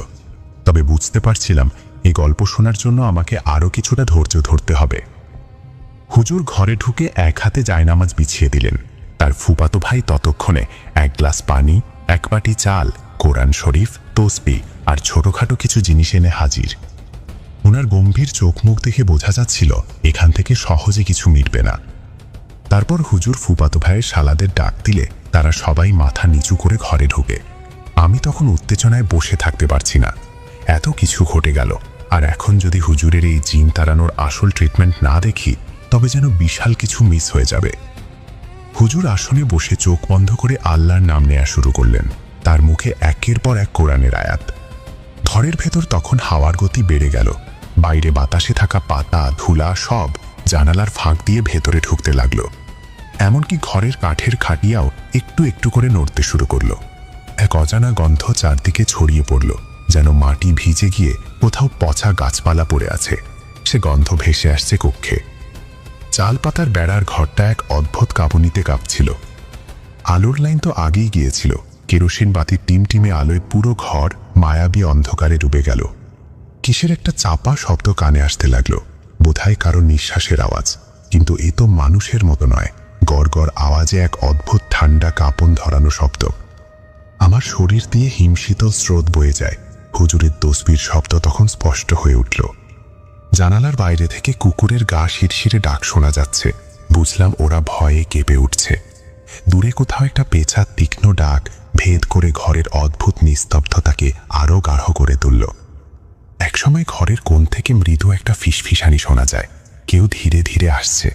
আমি অবাক হয়ে ঘরের চারপাশে তাকাতে লাগলাম, কিন্তু কিছুই দেখতে পেলাম না। ঘরের পরিবেশ এতটাই ভয়ঙ্কর হয়ে গেল, আমার মনে হলো কিছু একটার উপস্থিতি পুরো ঘরটাকে ঢেকে ফেলেছে। আর তখনই বুঝলাম এটি মাকরামের উপস্থিতির ইঙ্গিত। চলবে? চলুন চলে যাই পঞ্চম পর্বে। আইয়ুব হুজুরের কালো জাদুর পর্ব পঞ্চম। চলুন শুরু করা যাক। একসময় ঘরের কোণ থেকে মৃদু একটা ফিসফিসানি শোনা যায়। কেউ ধীরে ধীরে আসছে। আমি অবাক হয়ে ঘরের চারপাশে তাকাতে লাগলাম, কিন্তু কিছুই দেখতে পেলাম না। ঘরের পরিবেশ এতটাই ভয়ঙ্কর হয়ে গেল, আমার মনে হলো কিছু একটার উপস্থিতি পুরো ঘরটাকে ঢেকে ফেলেছে। আর তখনই বুঝলাম এটি মাকরামের উপস্থিতির ইঙ্গিত। হুজুরের গায়ে তখন যেন কাঁপুনি নেমে এলো। কাঁপতে কাঁপতেই উনি নিজের দুই হাত সোজা করে সামনের আয়নার দিকে তুলে ধরলেন। সেই দৃশ্য দেখে আমার বুকের রক্ত হিম হয়ে আসে।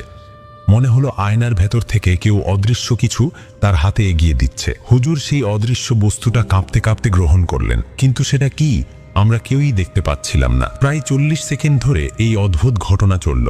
তারপর ধীরে ধীরে হুজুর শান্ত হলেন, হাত দুটো নামিয়ে হাঁটুর ওপর রাখলেন। এক গভীর শান্ত কণ্ঠে বললেন, আসসালামু আলাইকুম। হুজুর বুঝি আমাদের সালাম দিলেন। উত্তেজনায় হুট করে বলে উঠলাম, ওয়ালাইকুম আসসালাম। আমার জবাব শুনে ঘরে এক মুহূর্তের জন্য নিস্তব্ধতা। তারপর সবাই এমন হাসতে শুরু করলো, মনে হলো ঘরটাই ফেটে যাবে। মাটির পিঁড়িতে বসা এক বৃদ্ধা তো হাসতে হাসতে আমার পিঠ চাপড়ে দিলেন। বুঝলাম আমি একেবারে বোকামি করে ফেলেছি। হুজুর আসলে সালাম আমাকে দেননি, তিনি ডেকে আনা মাকরামকে সালাম জানিয়েছিলেন। লজ্জায় গুটিয়ে গেলাম, মাথা নিচু করে বসে রইলাম। নিজেকে বোঝালাম এতে লজ্জার কিছু নেই, কিন্তু কি করব? এত হাসির মধ্যে মুখটা ঠিকই গরম হয়ে গেল। এরপর হুজুর আয়নার দিকে তাকিয়ে গম্ভীরভাবে বললেন, জাহামুরের দ্বারা আক্রান্ত দুইজন শুয়ে পড়ো। তৎক্ষণাৎ ফুপাতো ভাইয়ের দুই শালা জায়নামাজে শুয়ে পড়ল। আইয়ুব হুজুর আসন থেকে উঠে দাঁড়ালেন, কয়েকটা আয়াত পাঠ করলেন, তারপর নিয়ম মেনে ঝাড়ফুঁক শুরু করলেন। সব কাজ শেষ করে বললেন, ওঠো তো, কেমন লাগছে বলো। দুই শালা উঠে জানালো তারা অনেকটাই হালকা বোধ করছে। হুজুর তখন তাদের উপর আরো কিছুক্ষণ ঝাড়ফুঁক করলেন। শেষে বললেন, কাল বাকিদের রুকাইয়া করব, আজ এখানেই শেষ। ঘড়ির দিকে তাকিয়ে দেখি রাত বেশ গড়িয়ে গেছে। বাইরে এসে বসে একটু জিরোচ্ছিলাম। কিছুক্ষণ পর আইয়ুব হুজুরও বেরিয়ে এলেন। এসে বললেন, রাত তো শেষ হয়ে এলো রিয়াজ ভাই, তুমি বরং আজ চলে যাও, আমি এখানেই থাকছি। কাল সকালে এসো, তোমার সঙ্গে কিছু জরুরি কথা আছে। আমি বললাম, কিন্তু হুজুর, জাহামুর আপনাকে কি করেছিল সেটা তো বললেন না, আর এইমাত্র যা যা করলেন তার ব্যাখ্যা দেবেন না? আমার কথায় হুজুর মুচকি হেসে বললেন, জাহামুরের বাকি ঘটনা কাল শুনিয়ে দেব, আর আজ যা করলাম বলতে গেলে কিচ্ছু নয়। আল্লাহর কালামের মাধ্যমে শুধু তাদের শরীরের ক্ষতি থামানোর চেষ্টা করেছি। এই শয়তানি জিন তো একের পর এক শারীরিক ক্ষতি করে যাচ্ছে। কাল তাদের জন্য বড় কাজ করব, আর তুমি একটুখানি সাবধানে থাকবে। রোগীর সঙ্গে আসনে থাকার যে নিষেধ সেটা তোমাকে আগে বলার সময় পাইনি। মনে রেখো, আগামী 3 দিন তোমার কোমরে থাকা রক্ষা কবচ আর কাজ করবে না। কাল সকালে এসো, তোমাকে বদনজর থেকে সুরক্ষিত রাখার ব্যবস্থা করব। হুজুরের কথা শুনে মাথায় বজ্রপাত হলো। উনি এসব কি বললেন? আমি কিছুই ঠিকঠাক বুঝতে পারলাম না। এত কথা না বললেও চলতো, অন্তত একটু সাহস নিয়ে এই গভীর রাতে পাহাড়ি পথে নামতে পারতাম। এখন তো মনে হচ্ছে কোনো অদৃশ্য বিপদ আমার দিকে তাকিয়ে আছে। তবুও হুজুরের কথায় তর্ক করার সাহস হলো না। ফিরে যাবার জন্য বললাম, তা ঠিক আছে, কাল কিছু একটা করে দেবেন, কিন্তু এই পাহাড় থেকে তো বাজার বেশ দূরে, তার ওপর রাস্তা আঁকাবাঁকা, ঘন জঙ্গল। অন্তত কাউকে বলুন আমায় বড়বিল বাজার পর্যন্ত এগিয়ে দিতে, সেখান থেকে রিক্সা নিয়ে চলে যাব। হুজুর মাথা নেড়ে বললেন, ঠিক আছে, আমার ফুফাতো ভাই যাবে তোমার সঙ্গে। ফুফাতো ভাই এসে দাঁড়ালো। হুজুরকে সালাম জানিয়ে আমরা দুজন রওনা দিলাম বাজারের দিকে। রাত তখন আরো গভীর। পাহাড়ি পথে হাঁটতে হাঁটতে একটা অদ্ভুত ঠান্ডা আমাকে গ্রাস করে। চারপাশে জঙ্গলের নিস্তব্ধতা গায়ের ভেতর ঢুকে যাচ্ছে। ফুফাতো ভাই সামনে এগোচ্ছে আর আমি পেছন পেছন হাঁটছি। এমন সময় ডান পাশের ঝোপ থেকে একটা ছায়া মূর্তি আচমকা বেরিয়ে এলো। আমি চমকে পিছিয়ে গেলাম, শরীর কাঁপতে শুরু করলো। মনে হলো এই বুঝি কিছু একটা ঘটলো। কিছু বলতে যাব এমন সময় দেখি ঝোপটা আমার পুরো শান্ত, যেন কিছুই ঘটেনি। চারপাশের শীতল নিস্তব্ধতা আবার ফিরে এলো। ফুফাতো ভাই পেছন ফিরে তাকিয়ে বললেন, কি হলো, দাঁড়িয়ে পড়লে কেন, হাঁটো না। আমি কিছুক্ষণ ফ্যাল ফ্যাল করে তাকিয়ে রইলাম। বলবো কি বলবো না ঠিক বুঝতে পারলাম না। মনে হলো কিছু বললে হয়তো উনি আমলে নেবেন না, কিন্তু বুকের ভেতরটা একটা চাপা শঙ্কা ধীরে ধীরে জেঁকে বসছিল। আমি গলা শুকিয়ে এক হালকা হাসি দিয়ে বললাম, কই কিছু না, চলুন। আবার হাঁটা শুরু করলাম। কিছু দূর যেতেই মাথার ওপর থেকে এক অদ্ভুত শব্দ শোনা গেল। টুকটুক করে যেন কিছু গাছ থেকে নামছে।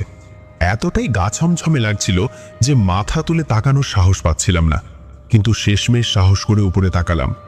তখনই দেখলাম একটা লম্বা ছায়ামূর্তি গাছের ডালে ঝুলে আছে। চোখ ঠিক রাখতে পারছিলাম না, মনে হলো এক্ষুনি ফুফাতো ভাইকে ডাকি, কিন্তু ঠিক তখনই দেখলাম কিছুই নেই, গাছ একদম ফাঁকা। এবার শরীরটা আরো কাঁপতে শুরু করলো, আতঙ্ক যেন গলা চেপে ধরেছে, কিন্তু ফুফাতো ভাই কিছুই টের পাচ্ছেন না। উল্টো বলে উঠলেন, তুমি এত ঘামছো কেন, শীত তো অনেক পড়ছে। আমি কি বলবো বুঝে উঠতে পারলাম না। জোর করেই বললাম, না এমনি একটু হাঁটছি তো তাই। আমরা হাঁটতে হাঁটতে জঙ্গলের আরো গভীরে ঢুকে পড়লাম। চারপাশ একেবারে ঘুটঘুটে অন্ধকার, কেবল জোনাকি পোকার মৃদু আলোয় রাস্তা বোঝা যাচ্ছে ভাব। হঠাৎ পেছন থেকে কারো পায়ের শব্দ পেলাম, প্রথমে আস্তে আস্তে, তারপর দ্রুত। পেছন ফিরে তাকালাম, কেউ নেই। বুকের ভেতর ঢাকের মতো শব্দ হচ্ছে। ফুফাতো ভাই তখনও মাটির দিকে তাকিয়ে নির্লিপ্তভাবে হাঁটছেন। আমিও মনে মনে বললাম, নিজেকে সামলা রিয়াজ, বাজার কাছেই, আর দেরি নেই। পা চালাতে শুরু করলাম। দ্রুত হাঁটছি, কিন্তু পেছনের সেই পায়ের শব্দ যেন আমার সঙ্গে সঙ্গে বাড়ছে। আতঙ্ক তখন পুরো দেহে ছড়িয়ে পড়েছে। মনে হচ্ছে একটা দুঃস্বপ্নের ভেতর আটকে গেছি, যার শেষ কিছুতেই ঘনিয়ে আসছে না। বাজারে পৌঁছেই একখানা অটো ধরলাম। ফুফাতো ভাইটা তখন বিদায় দিল, আর আমিও সিটির দিকে রওনা দিলাম। কিন্তু কেমন জানি এক কাঁটা বিঁধে রইল মনে, কিছু একটা যেন আমার পিছু ছাড়ছে না। পুরো রাস্তা দিয়ে যেতে যেতে এমন কিছু দেখলাম যেগুলো একেবারে স্বাভাবিকের বাইরে। অটো চলতে চলতে বড় বিলের দিকে চোখ গেল। দেখি কয়েকজন লোক একজনরে হাঁটু গুড়ে পেটাচ্ছে। প্রথমে ভাবলাম এসব নিশ্চয়ই আমার চোখের ভুল, কিন্তু মনটা মানল না। ঠিক তখনই আবার চোখে পড়ল বিলের মাঝখানে এক লোক দৌড়াচ্ছে। আরে বাবা, লোকটার দৌড়ের স্পিড তো আমার অটোর স্পিডের সাথে একদম মিলে যায়। সবচেয়ে ভয়ানক বিষয়টা, লোকটার দৃষ্টি সোজা আমার দিকে। চাঁদের আলোয় যতটুকু দেখলাম, লোকটার উচ্চতা সাধারণ মানুষের চেয়ে ঢের লম্বা। তবে বেশিক্ষণ দেখার সুযোগ হলো না, কেবল 10 সেকেন্ডের মতো। এরপর রাস্তার সামনে তাকিয়ে যা দেখলাম, এক্কেবারে জমে গেলাম। বিশাল এক গাছ দাঁড়িয়ে, আর তার ডাল থেকে ঝুলছে মানুষের মতো কিছু, যেন এক লাশ। শরীরটা জমে গেল। সাহস করে আর বাইরের দিকে তাকাতে পারলাম না। চোখ নামিয়ে সোজা পায়ের দিকে তাকিয়ে বসে রইলাম। যত তাড়াতাড়ি পথ শেষ হয় ততই বাঁচি। কিন্তু মনে মনে একটা কথা বারবার ঘুরছিল, আজকের রাতটা কি আমার সহজে ছাড়বে? একেবারে কাকুতি মিনতি করে সিটিতে ঢুকলাম। ঢুকেই কলাতলি রেস্টুরেন্টে ডিনারটা সেরে নিলাম। পেটের মধ্যে যে খিদেটা ডাকাডাকি করছিল, বাপরে, আর সহ্য হচ্ছিল না। খাওয়া দাওয়া মিটিয়ে তারপর ব্যবসার এক্সপোর্ট ইম্পোর্টের খবরটা নিতে লোকজনরে ফোন দিচ্ছি আর হাঁটছি। বাসাটা কাছেই ছিল, তাই ভাবলাম হেঁটেই ফিরে যাই। লিফটের কাছে পৌঁছাতেই কেমন যেন লাগতে শুরু করলো। পুরো শরীরটা কেমন ঝিমঝিম করছে। একটু আগেই তো খাওয়ার পর ফাটাফাটি চাঙ্গা ছিলাম।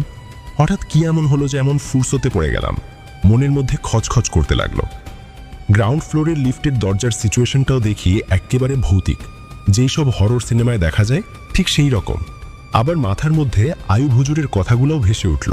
হয়তো ওনারও সব কথাতেই ভুলভাল ভাবছি। ভয়ানক কিছু দেখতে না দেখতেই ভয়ের জ্বর গায়ে চড়তে শুরু করে। ভাবনা চিন্তা করতে করতেই টিং করে লিফটের দরজা খুলে যায়। একা একাই ঢুকলাম ভিতরে। আমার 8 তলার বোতামটা টিপে দাঁড়িয়ে রইলাম। দরজা বন্ধ হতেই মনে হলো আমি একা নই, লিফটের মধ্যে কেউ আছে। একদম দেখা যায় না এমন কেউ। ভেতরে ভেতরে ঢিপঢিপ করতে লাগলো, কিন্তু চেহারায় এমন ভাব নিলাম যেন কি মস্ত সাহসী আমি। ফের টিং শব্দ, দরজা খুলল। আমার ফ্লোর। লিফট থেকে নামতেই যা দেখলাম, পুরো শরীরটা ঠান্ডা হয়ে আসে, হাত পা কাঁপতে লাগলো। আর মনে মনে ভাবতে লাগলাম, একটু আগে যা যা দেখেছি সবটাই তাহলে সত্যি, কিছুই মনের ভুল ছিল না। যা দেখেছি তাই ঘটেছে। 8 তলায় আমি দেখলাম। চলুন চলে যাই 6ষ্ঠ পর্বে। আয়ুব হুজুরের কালো জাদুর পর্ব 6ষ্ঠ। চলুন শুরু করা যাক। ফের টিং শব্দ, দরজা খুলল। আমার ফ্লোর। লিফট থেকে নামতেই যা দেখলাম, পুরো শরীরটা ঠান্ডা হয়ে আসে, হাত পা কাঁপতে লাগলো। আর মনে মনে ভাবতে লাগলাম, এতক্ষণ যা যা দেখেছি সবটাই তাহলে সত্যি, কিছুই মনের ভুল ছিল না। যা দেখেছি তাই ঘটেছে। 8 তলায় ফ্লোরে আমি দেখলাম আয়ুব হুজুরের ফুফাতো ভাইটা দাঁড়িয়েছিল ঠিক আমার দরজার সামনে। মুখ চোখে কেমন অদ্ভুত ধরনের শীতল ভাব, আর ওনার হাতে ছিল কাঁচির মতো কিছু। পুরোটা স্পষ্ট চোখে পড়েনি, কিন্তু ধারালো কিছু একটা ছিল, তা নিয়ে কোনো সন্দেহ নেই। ফুফাতো ভাইটা আমার দিকে তাকিয়ে দূর থেকে হাত তুলে কেমন ইশারা করলো, যেন কিছু দেখাতে চাইছে।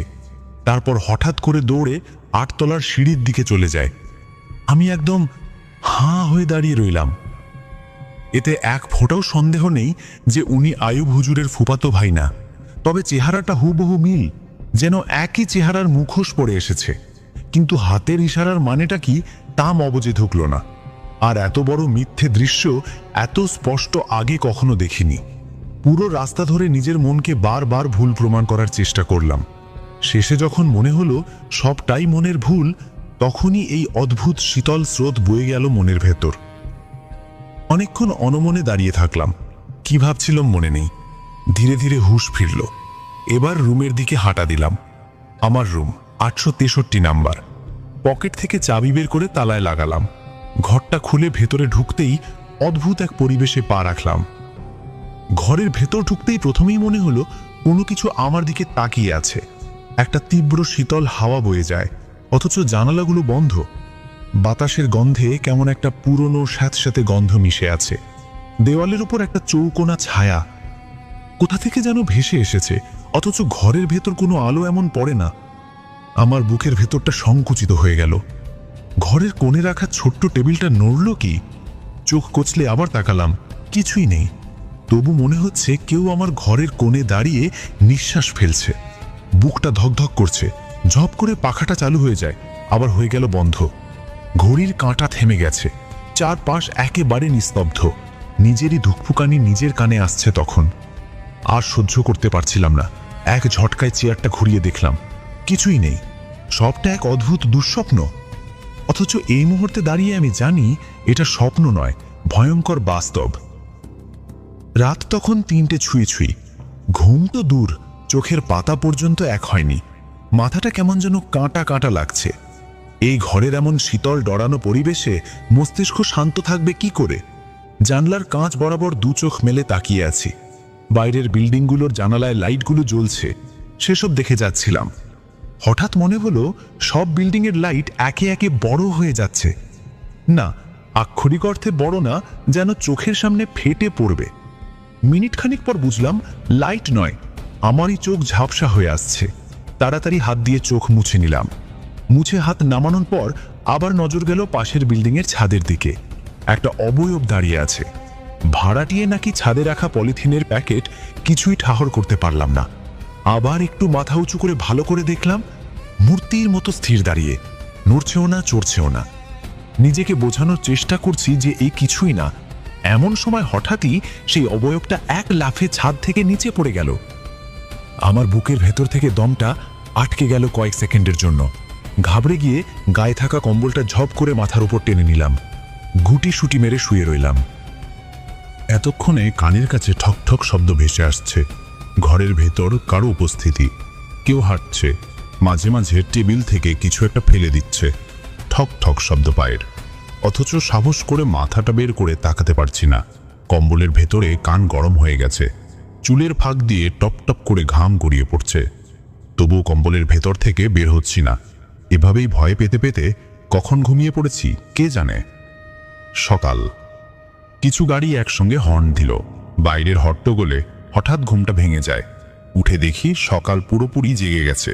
জানলা দিয়ে তাকিয়ে দেখি রাস্তা গমগম করছে। গলি থেকে বাচ্চাদের স্কুলে যাওয়ার হাঁকডাক ভেসে আসছে। অটো আছে, কলাতলি যাবেন ভাই? চোখ বুঝলে গলির অটোওয়ালার সেই চিৎকার রুমের ভেতরে ঢুকে কানে লাগছে। বাইরের রাস্তায় কেউ অফিসের দিকে ছোটার তালে আছে, কেউ রাস্তার পাশের চায়ের দোকানে বসে ভাঁড় চা চুমুক দিচ্ছে। রিক্সাওয়ালা নিজের তালে সাইকেলের প্যাডেল মারছে। গাড়ির হর্ন, কুকুরের ডাক, অটোওয়ালার হাঁক, পর্যটকদের চিৎকার। সব মিলেমিশে কক্সবাজার। কম্বলটা ফেলে দিয়ে উঠতেই আবার রাতে দেখা সেই ছায়াটা মনে পড়ে গেল। জানলা দিয়ে তাকিয়ে পাশের বিল্ডিংটার ছাদে চোখ বোলালাম। ফাঁকা পড়ে আছে, কিছুই নেই। দেরি বেশ ভালোই হয়ে গেছে। তাড়াহুড়ো করে খাট থেকে উঠেই খাপাখাপ ব্রাশটা সেরে নিলাম। তারপর শার্ট প্যান্ট গলিয়ে এক দৌড়ে বেরিয়ে পড়লাম কলাতলির দিকে। বিচের সব কর্মচারী এসেছে কিনা আগে সেটা দেখে নিলাম। তারপর একে একে সবগুলো ভিজিট করতে শুরু করলাম। প্রত্যেকে ঠিকঠাক সময়ে হাজির হয়েছে দেখে মনটা ভালো হয়ে গেল। ইব্রাহিমকে বলে দিলাম, আমি ফিরতে দেরি করলে হিসেবটা করে রাখিস। সব গোছগাছ শেষে এবার রওনা দিলাম আয়ুব হুজুরের বাড়ির দিকে, বড়বিল। 2 ঘন্টা পর বড়বিল বাজারে নামলাম। সকালের পরিবেশটা এখানে একদম অন্যরকম, মনটা ঠান্ডা হয়ে যায়। অথচ গত রাতের ভয়ানক অভিজ্ঞতা এখনো বুকের ভেতরে চাপা শ্বাস হয়ে বসে আছে। চারপাশে তাকালাম, হুজুর বা ওনার পরিচিত কেউ চোখে পড়ল না। মানে একাই হাঁটতে হবে এবার। এক মনে হাঁটা শুরু করলাম। পথে চারপাশে নজর রাখতে লাগলাম। কোথাও কিছু অস্বাভাবিক মনে হলো না, কিন্তু মনের মধ্যে রাতের সেই দৃশ্য আর পাহাড়ি নির্জন পরিবেশ মিলে এক অদ্ভুত গা ছমছম ভাব কাজ করছিল। হাঁটতে হাঁটতে অনেকটা সময় কেটে যায়। হঠাৎ ঝর্ণার আওয়াজ কানে এলো। বুঝলাম গন্তব্য আর বেশি দূরে নয়। কিছু দূর এগিয়ে গেলেই আয়ুব হুজুরের ফুফাতো ভাইয়ের বাড়ি দেখা যায়। একটা ছোট পাহাড়ের ওপরে উঠোনটা। উঠোনে পৌঁছতেই আয়ুব হুজুর দরজার সামনে দাঁড়িয়ে বললেন, আরে আরে রিয়াজ ভাই, এসে পড়েছ নাকি? যাক ভালো হলো, চলো না নাস্তাটা সেরে নিই একসাথে। হুজুরের কথার জবাবে হাসি দিয়ে বললাম, হুজুর যদিও নাস্তা খেয়ে বের হয়নি, তবু বড়বিল বাজার থেকে এই পাহাড়ি পথ হাঁটতে হাঁটতে এমন খিদে পেয়েছে যে নাস্তাটা খুবই দরকার। চলুন খাবার দিকে বসি। হুজুর হাসতে হাসতে আমায় নিয়ে গেলেন ফুফাতো ভাইয়ের ঘরে। গিয়ে দেখি একেবারে জমজমাট আটার রুটি আর গরুর মাংস দিয়ে জম্পেশ নাস্তার আয়োজন। সামনে এনে দিতেই আমি বললাম, বিসমিল্লাহ, আর হাত লাগিয়ে দিলাম খাওয়ায়। হুজুর আর ফুফাতো ভাইও খেতে শুরু করলেন। খাওয়ার মধ্যে হঠাৎ হুজুর আমায় বলে উঠলেন, তোমার কাল রাতে ঘুম যে ভালো হয়নি তা মুখ দেখলেই বোঝা যাচ্ছে। চোখ মুখ শুকিয়ে একেবারে বেহাল দশা। আমি একটু কাঁচুমাচু হেসে বললাম, হুজুর ঠিক ধরেছেন। বড়বিল থেকে হুজুর আমাকে থামিয়ে বললেন, তুমি নিশ্চয়ই কিছু অস্বাভাবিক দেখেছ। আর তোমার 8 তলায় যে আমার ফুফাতো ভাইয়ের রূপ ধরে যে এসেছিল, সেটা যে ফুফাতো ভাই না সেটা তো বুঝেই গিয়েছ। হুজুরের কথা শুনে রুটি মুখে নিয়েও একেবারে থমকে গেলাম। হাতে রুটি ধরা আর হুজুরের দিকে তাকিয়ে বললাম, হুজুর এরপর রাতে যা হলো সেসবও নিশ্চয়ই জানেন। এক মুহূর্তের জন্য মনে হয়েছিল আজ আর বাঁচব না। পরে কিভাবে যে ঘুমিয়ে পড়লাম বুঝতেই পারিনি। হুজুর একগাল হেসে বললেন, কম্বলের তলা থেকে পরে মাথা তুললে ফুফাতো ভাইকেই দেখতে, কিন্তু সেটা আমার ফুফাতো ভাই না, মাকরাম হুজুর ছিল। তোমার বিপদ কাটানোর জন্য 8 তলাতেও মাকরাম হুজুর গিয়েছিল। হাতের ইশারায় ভয় না পেতে বোঝানোর চেষ্টা করেছিল। তুমি হয়তো ঠিক মতো বুঝোনি। এইবার আমার কাছে সব ধাঁধার মতো খুলে গেল। তবুও কৌতূহল মেটাতে প্রশ্ন করে বসলাম, হুজুর তা আপনি মাকরাম হুজুরকে পাঠিয়েছিলেন আমায় পাহারা দিতে? আর ওনার হাতে যে ধারালো জিনিসটা ছিল সেটা কি ছিল? হুজুর আবার হাসলেন। এইবার বললেন, ওটা বদ জিনদের আঘাত করার একটা অস্ত্র। যাই হোক, এখন আগে খেয়ে নাও। আজ তোমাকে জাহামোরের পরের ঘটনাগুলো শোনাবো। আর এদিকে আসন বসানোর কাজটাও বাকি আছে। হুজুরের কথা শুনে আর সময় নষ্ট করলাম না। রুটিটা একেবারে দাঁতের নিচে গুজে গপাগপ খেতে লাগলাম, যেন হুজুরের সাথে ঘটে যাওয়া ঘটনাটা মিস না হয়। চলুন চলে যাই 7ম ও শেষ পর্বে। কমেন্টে জানাতে ভুলবেন না আপনার অনুভূতি। আয়ুব হুজুরের কালো জাদুর পর্ব 7ম ও শেষ। চলুন শুরু করা যাক। হুজুর আবার হাসলেন। এইবার বললেন, ওটা বদজিনদের আঘাত করার একটা অস্ত্র। যাই হোক, এখন আগে খেয়ে নাও। আজ তোমাকে জাহামুরের পরের ঘটনাগুলো শোনাবো। আর এদিকে আসন বসানোর কাজটাও বাকি আছে। হুজুরের কথা শুনে আর সময় নষ্ট করলাম না। রুটিটা একেবারে দাঁতের নিচে গুজে গপাগপ খেতে লাগলাম, যেন হুজুরের সাথে ঘটে যাওয়া ঘটনাটা মিস না হয়। খাওয়ার শেষে আয়ুব হুজুর আমায় ডেকে পাঠালেন উঠোনে। আমিও দেরি না করে তাড়াতাড়ি গিয়ে দাঁড়ালাম হুজুরের সামনে। ঘটনা শোনার একটা টান টান উত্তেজনা চারপাশে। বাড়ির সবাই তাদের কাজকর্ম ছেড়ে ছুড়ে হাজির হলো হুজুরের সামনে। কে কেমন জায়গা পাবে সেটা নিয়ে একটুখানি ঠেলাঠেলিও চলল। আড্ডার সকালটা ছিল এক স্বপ্নের মতো। উঠোনের এদিক ওদিক কুয়াশার চাদর পাতা। হালকা রোদ্দুরের আভা, মাটির গন্ধে মিশে এক মায়াবী পরিবেশ। দূরে পাহাড়ের মাথা সোনার গয়নার মতো ঝকমক করছে।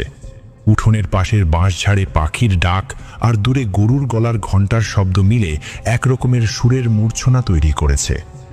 সকালের ঠান্ডা হাওয়াটা গায়ে লাগলে মনে হচ্ছিল কেমন যেন নতুন করে বাঁচা শুরু হয়েছে। হুজুর শুরু করলেন তার কথা। ওই পরিবারটাকে জাহামুরের হাত থেকে আল্লাহর রহমতে বাঁচিয়ে নিয়ে আসার পর আমি ফিরে আসি নিজের বটতলার আসনে। তখন মনের মধ্যে হাজারটা চিন্তা। একদিকে মিয়ানমারের জান্তা বাহিনীর হুমকি, আরেকদিকে আরাকান, আরসা, মোহাম্মদ এইসব গ্রুপের ভয়। সব মিলিয়ে দিনরাত একরকম আতঙ্কে কাটছিল। জানি বাঁচানোর মালিক একমাত্র আল্লাহ, কিন্তু আমাদেরও নিজের সতর্কতা বজায় রাখতে হয়। এরপর বটতলায় এসে বিছানা পাতলাম। ঠিক করলাম বাকিটা আল্লাহর উপর ছেড়ে দেব। চারপাশে বিশাল বড় বড় পাহাড়ের সারি। দূরের পাহাড়ের মাথাগুলো মেঘের ভেতর লুকিয়ে আছে। সন্ধ্যের পর ঘন অন্ধকারটা আস্তে আস্তে গাঢ় হতে থাকে। তবে চাঁদের আলো ছিল সেই অন্ধকারের মধ্যে এক আলাদা জাদু। চাঁদের আলোয় সবকিছু স্পষ্ট দেখা যায়। দূরের গাছপালাগুলো কালো ছায়ার মতো দাঁড়িয়েছিল, দেখতে এক একটা বিশাল দৈত্য। বাতাসের হালকা স্রোতে সেই গাছগুলোর ছায়া নড়ছিল। মনে হচ্ছিল তারা একে অপরের সঙ্গে কথা বলছে। সব মিলিয়ে এক ভয় মিশানো সৌন্দর্য। বিছানায় গা এলিয়ে শুয়ে পড়েছিলাম। দিনের ক্লান্তি শরীর চেপে বসেছিল। হঠাৎ কানে এলো একটা অদ্ভুত শব্দ। প্রথমে ভাবলাম হয়তো বাতাসের ঝাপটায় গাছের ডালপালা লড়ছে, কিন্তু কান খাড়া করে শুনতে পেলাম ওটা ছিল গড়গড় ধরনের এক ভয়ঙ্কর আওয়াজ। এইরকম শব্দ আগে শুধু শুয়োরের গর্জনে শুনেছি। মনে করলাম হয়তো কোনো শুয়োর আশেপাশের ঝোপঝাড় থেকে আওয়াজ করছে, কিন্তু আওয়াজটা যে বট গাছের উপর থেকে আসছে।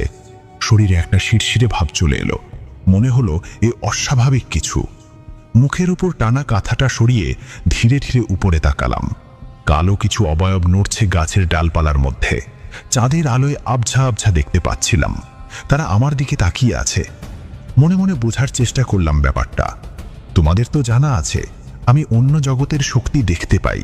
সেই ক্ষমতা কিভাবে পেয়েছিলাম সেটাও বলতে হয়। বছর 5 আগের কথা। এক রাতে একা একা গ্রামে ফিরছিলাম জঙ্গলের রাস্তা ধরে। রাস্তা ফাঁকা। হঠাৎ দেখতে পেলাম এক মুরব্বি আসছেন। খুব সাধারণ চেহারা, লম্বা সাদা জুব্বা আর মাথায় পাগড়ি, দাড়ি ভর্তি মুখ আর উচ্চতায় কম করে 7 ফুট।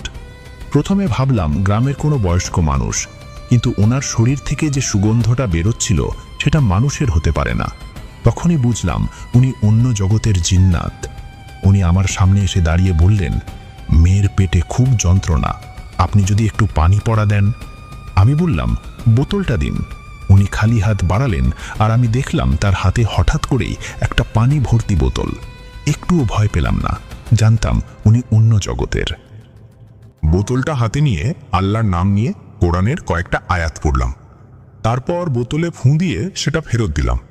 উনি বোতলটা নিয়ে বললেন, আপনি এখন থেকে যে কোনো জগতের শক্তিকে সরাসরি দেখতে পারবেন, শুধুমাত্র যারা আপনাকে দেখতে চাইবে তাদের। এই বলে উনি গা ঢাকা দিলেন আর গুঁজে গুঁজে দৌড়ে মিশে গেলেন জঙ্গলের ভিতর। সেই ঘটনার পর থেকেই আমি এদের দেখতে পাই। যাই হোক, ফিরে যাই বটগাছের ঘটনায়। উপরে থাকা কালো অবয়বগুলো একে অপরের সাথে নড়ছে। তাদের চোখগুলো ঠিক যেন আগুনের মতো লাল। পাশে থাকা তসবিটা তুলে নিলাম। মনে মনে মাকরামকে ডেকেছিলাম সাহায্যের জন্য, কিন্তু কোনো সাড়া পেলাম না। বুঝলাম মাকরাম হয়তো ইবাদতে ব্যস্ত। তসবি হাতে নিয়ে আল্লাহর কালাম পড়তে শুরু করব, এমন সময় মস্তিষ্ক যেন হঠাৎ করে ফাঁকা হয়ে গেল। যেসব আয়াত মুখস্থ সেগুলো আর মনে করতে পারছি না। বুঝলাম এরা আমার মাথায় প্রভাব ফেলার চেষ্টা করছে। চোখ বন্ধ করে আল্লাহর নাম জপতে লাগলাম। চারপাশ থেকে অদ্ভুত সব শব্দ ভেসে আসছিল। গাছের ডালপালা যেন ভেঙে পড়ছে। পুরো পরিবেশটা ভয়ানক হয়ে উঠেছিল। আমি তবু আল্লাহর নাম মনে মনে জপতে লাগলাম। কিছুক্ষণ পর অনুভব করলাম মাথায় একটা স্বচ্ছতা ফিরে এসেছে। ধীরে ধীরে আয়াতগুলোও মনে পড়তে লাগলো। এবার চোখ খুলে তসবি হাতে আয়াত পড়া শুরু করলাম। ঠিক তখনই দেখলাম গাছের উপর থেকে বিশাল দেহের এক দানব ধপাস করে মাটিতে পড়ল। তার চেহারা বিকৃত, চোখ আগুনের মতো লাল, আর পুরো দেহ যেন ভয়ে জাগানোর জন্যই তৈরি। সে যন্ত্রণায় কাতরাচ্ছে, কিন্তু আমি থামলাম না। আয়াত পড়া চালিয়ে গেলাম। গাছের উপর থাকা অন্যান্য অবয়বগুলো আর পরিস্থিতি সামলাতে পারল না। একে একে তারা গাছ থেকে লাফিয়ে পড়ে অন্ধকারে মিলিয়ে গেল। চারপাশ হঠাৎ নিস্তব্ধ হয়ে গেল। শুধু পড়ে থাকা দানবদেহী সেই অস্তিত্বটা যন্ত্রণায় চিৎকার করতে করতে বলল, চলে যাচ্ছি হুজুর, আর কখনো আসবো না। আমি তার দিকে তাকিয়ে বললাম, তোদের কাজ মানুষকে বিপথে নিয়ে যাওয়া, কিন্তু ভুল স্থানে ভুল মানুষকে কেন বিরক্ত করিস? আর এখানে যেন তোদের না দেখি। এতেই সে শান্ত হয়ে গেল। তার দেহটা ধীরে ধীরে ঝাপসা হয়ে অন্ধকারে মিলিয়ে গেল। চারপাশ তখন একেবারে নীরব। তসবিটা হাতে নিয়েই বসে রইলাম কিছুক্ষণ। মনের ভেতরে একটা অদ্ভুত প্রশান্তি কাজ করছিল। তবে শয়তানের সাথে এই লড়াই করতে করতে মাঝে মাঝে মনে হয়, এরা যতই দুষ্ট হোক না কেন, বিপদে পড়লে মায়া জন্মায়। এটাই বোধহয় মানুষের আসল স্বভাব। জাহামুর চলে যেতেই দেখি আকাশটা একটু একটু করে ফর্সা হতে শুরু করেছে। হালকা আলো ফুটে উঠছে দূরে। বুঝতে পারলাম ফজরের সময় হয়ে এসেছে। জাহামুর এমন ভাবে আমার মাথাটা কাবু করেছিল যে একটা গোটা রাত কিভাবে কেটে গেল একদম বুঝতেই পারিনি। ঘুমানোর তো প্রশ্নই আসে না। তাহাজ্জুদ পড়ার পর ফজরের নামাজের জন্য উঠলাম। নামাজ শেষ করে কোরআন নিয়ে বসলাম। জানোই তো, আমি কোরআনের আয়াত নিয়ে কাজ করি। বিশেষ করে জাদুবিদ্যার বিরুদ্ধে লড়াই করতে যে আয়াতগুলো সাহায্য করে সেইগুলো নিয়ে ঘাটাঘাটি করি। কোনটা কতবার পড়তে হবে, কোন সময়ে কোনটা পড়া বেশি কার্যকর, এসব নিয়েই আমার ভাবনা। সকাল হতেই রওনা দিলাম মিয়ানমারে থাকা আমার বন্ধু সালিমুল্লাহর বাড়ির দিকে। সেখানে গিয়ে খাওয়া দাওয়া করলাম। ওর সাথে সারাটা দিন কাটিয়ে দিলাম। সন্ধে নাগাদ যখন বটতলার দিকে রওনা দিলাম, তখন থেকেই গা ছমছম করতে শুরু করলো। পুরো রাস্তায় এমন কাণ্ড ঘটতে লাগলো যা খুবই বিরক্তিকর। সেদিন হাওয়ায় অদ্ভুত একটা শোরগোল। মনে হচ্ছিল গাছগুলো নিজেদের মধ্যে কি যেন বলছে। ঝোপঝাড়ের ভেতর থেকে হুটহাট শেয়াল ডাকছে, এমন ডাক যা একেবারে কানের মধ্যে গেঁথে যাচ্ছে। গাছের ডালে কিছু পাখি কেমন অদ্ভুত আওয়াজ করে উঠল। এরা পাখি নয়, অশুভ কোনো প্রাণী ডাকছে। একবার তো মনে হলো অন্ধকারের মধ্যে কে যেন আমার নাম ধরে ডাকছে। রাস্তার পাশে ঝোপঝাড়ে কেমন ফিসফিস আওয়াজ। কিছু কুকুর পিছু নিচ্ছে, আবার দেখি কোনো কুকুরের অস্তিত্ব নেই। কিছু ছায়া বারবার চোখের মাঝে ধাক্কা খাচ্ছে, কিন্তু স্পষ্ট কিছুই দেখতে পাচ্ছিলাম না। আমি আমার মতো হেঁটে চললাম বটতলার দিকে। বটতলায় পৌঁছে দেখি চারপাশ বেশ শান্ত, কিন্তু এই শান্তি বেশি সময় টিকল না। ঈশার নামাজ পড়ার সময় আবার চারপাশ অশান্ত হয়ে উঠল।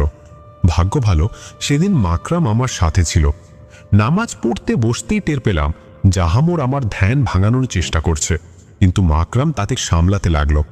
নামাজ পড়ার সময় চোখটা ছিল জায়নামাজে, কিন্তু কানে ভেসে এলো ধস্তাধস্তির আওয়াজ। গাছের ডাল ভেঙে পড়ার শব্দ, পাথরের মতো ভারী কিছু একটা ছুঁড়ে ফেলার আওয়াজ। সব মিলিয়ে একটা যুদ্ধক্ষেত্র মনে হচ্ছিল। নামাজ শেষ করে তাকিয়ে দেখি মাকরামের শরীর পুরো ক্লান্ত, মুখটা কেমন বদলে গেছে। মনে হচ্ছিল ও একাই হাজারখানেক জিনের সাথে লড়ে এসেছে। রাগে আমার মাথা ঘুরতে লাগলো, কিন্তু জাহামুর ততক্ষণে পালিয়ে গেছে। যাই হোক, এরপর আর জাহামুরকে নিয়ে ভাবলাম না, ভেবেছি আর আসবে না। রাতে কোনোভাবে ঘুমানোর চেষ্টা করলাম, কিন্তু গভীর রাতে আচমকাই ঘুম ভেঙে গেল। কাঁথা সরিয়ে দেখি মাকরাম একদম দূরে দাঁড়িয়ে জাহামুরের সাথে ধস্তাধস্তি করছে। আমি দ্রুত তসবিহ হাতে নিয়ে আল্লাহর নাম জপতে শুরু করলাম। তারপর দৌড়ে গিয়ে মাকরামের পাশে দাঁড়ালাম। আল্লাহর রহমতে সেদিন জাহামুরকে কাবু করতে পেরেছিলাম। ওটাকে একেবারে পঙ্গু করে ছেড়ে দিলাম, যাতে আর কোনোদিন কারো ক্ষতি করতে না পারে। কিন্তু এভাবে কয়জনকে কাবু করব? এরা হাজার হাজার জন, এক এক দিন এক একটা করে আসে। একটা গোটা সপ্তাহ ধরে এরা আমার ঘুম হারাম করে রেখেছে।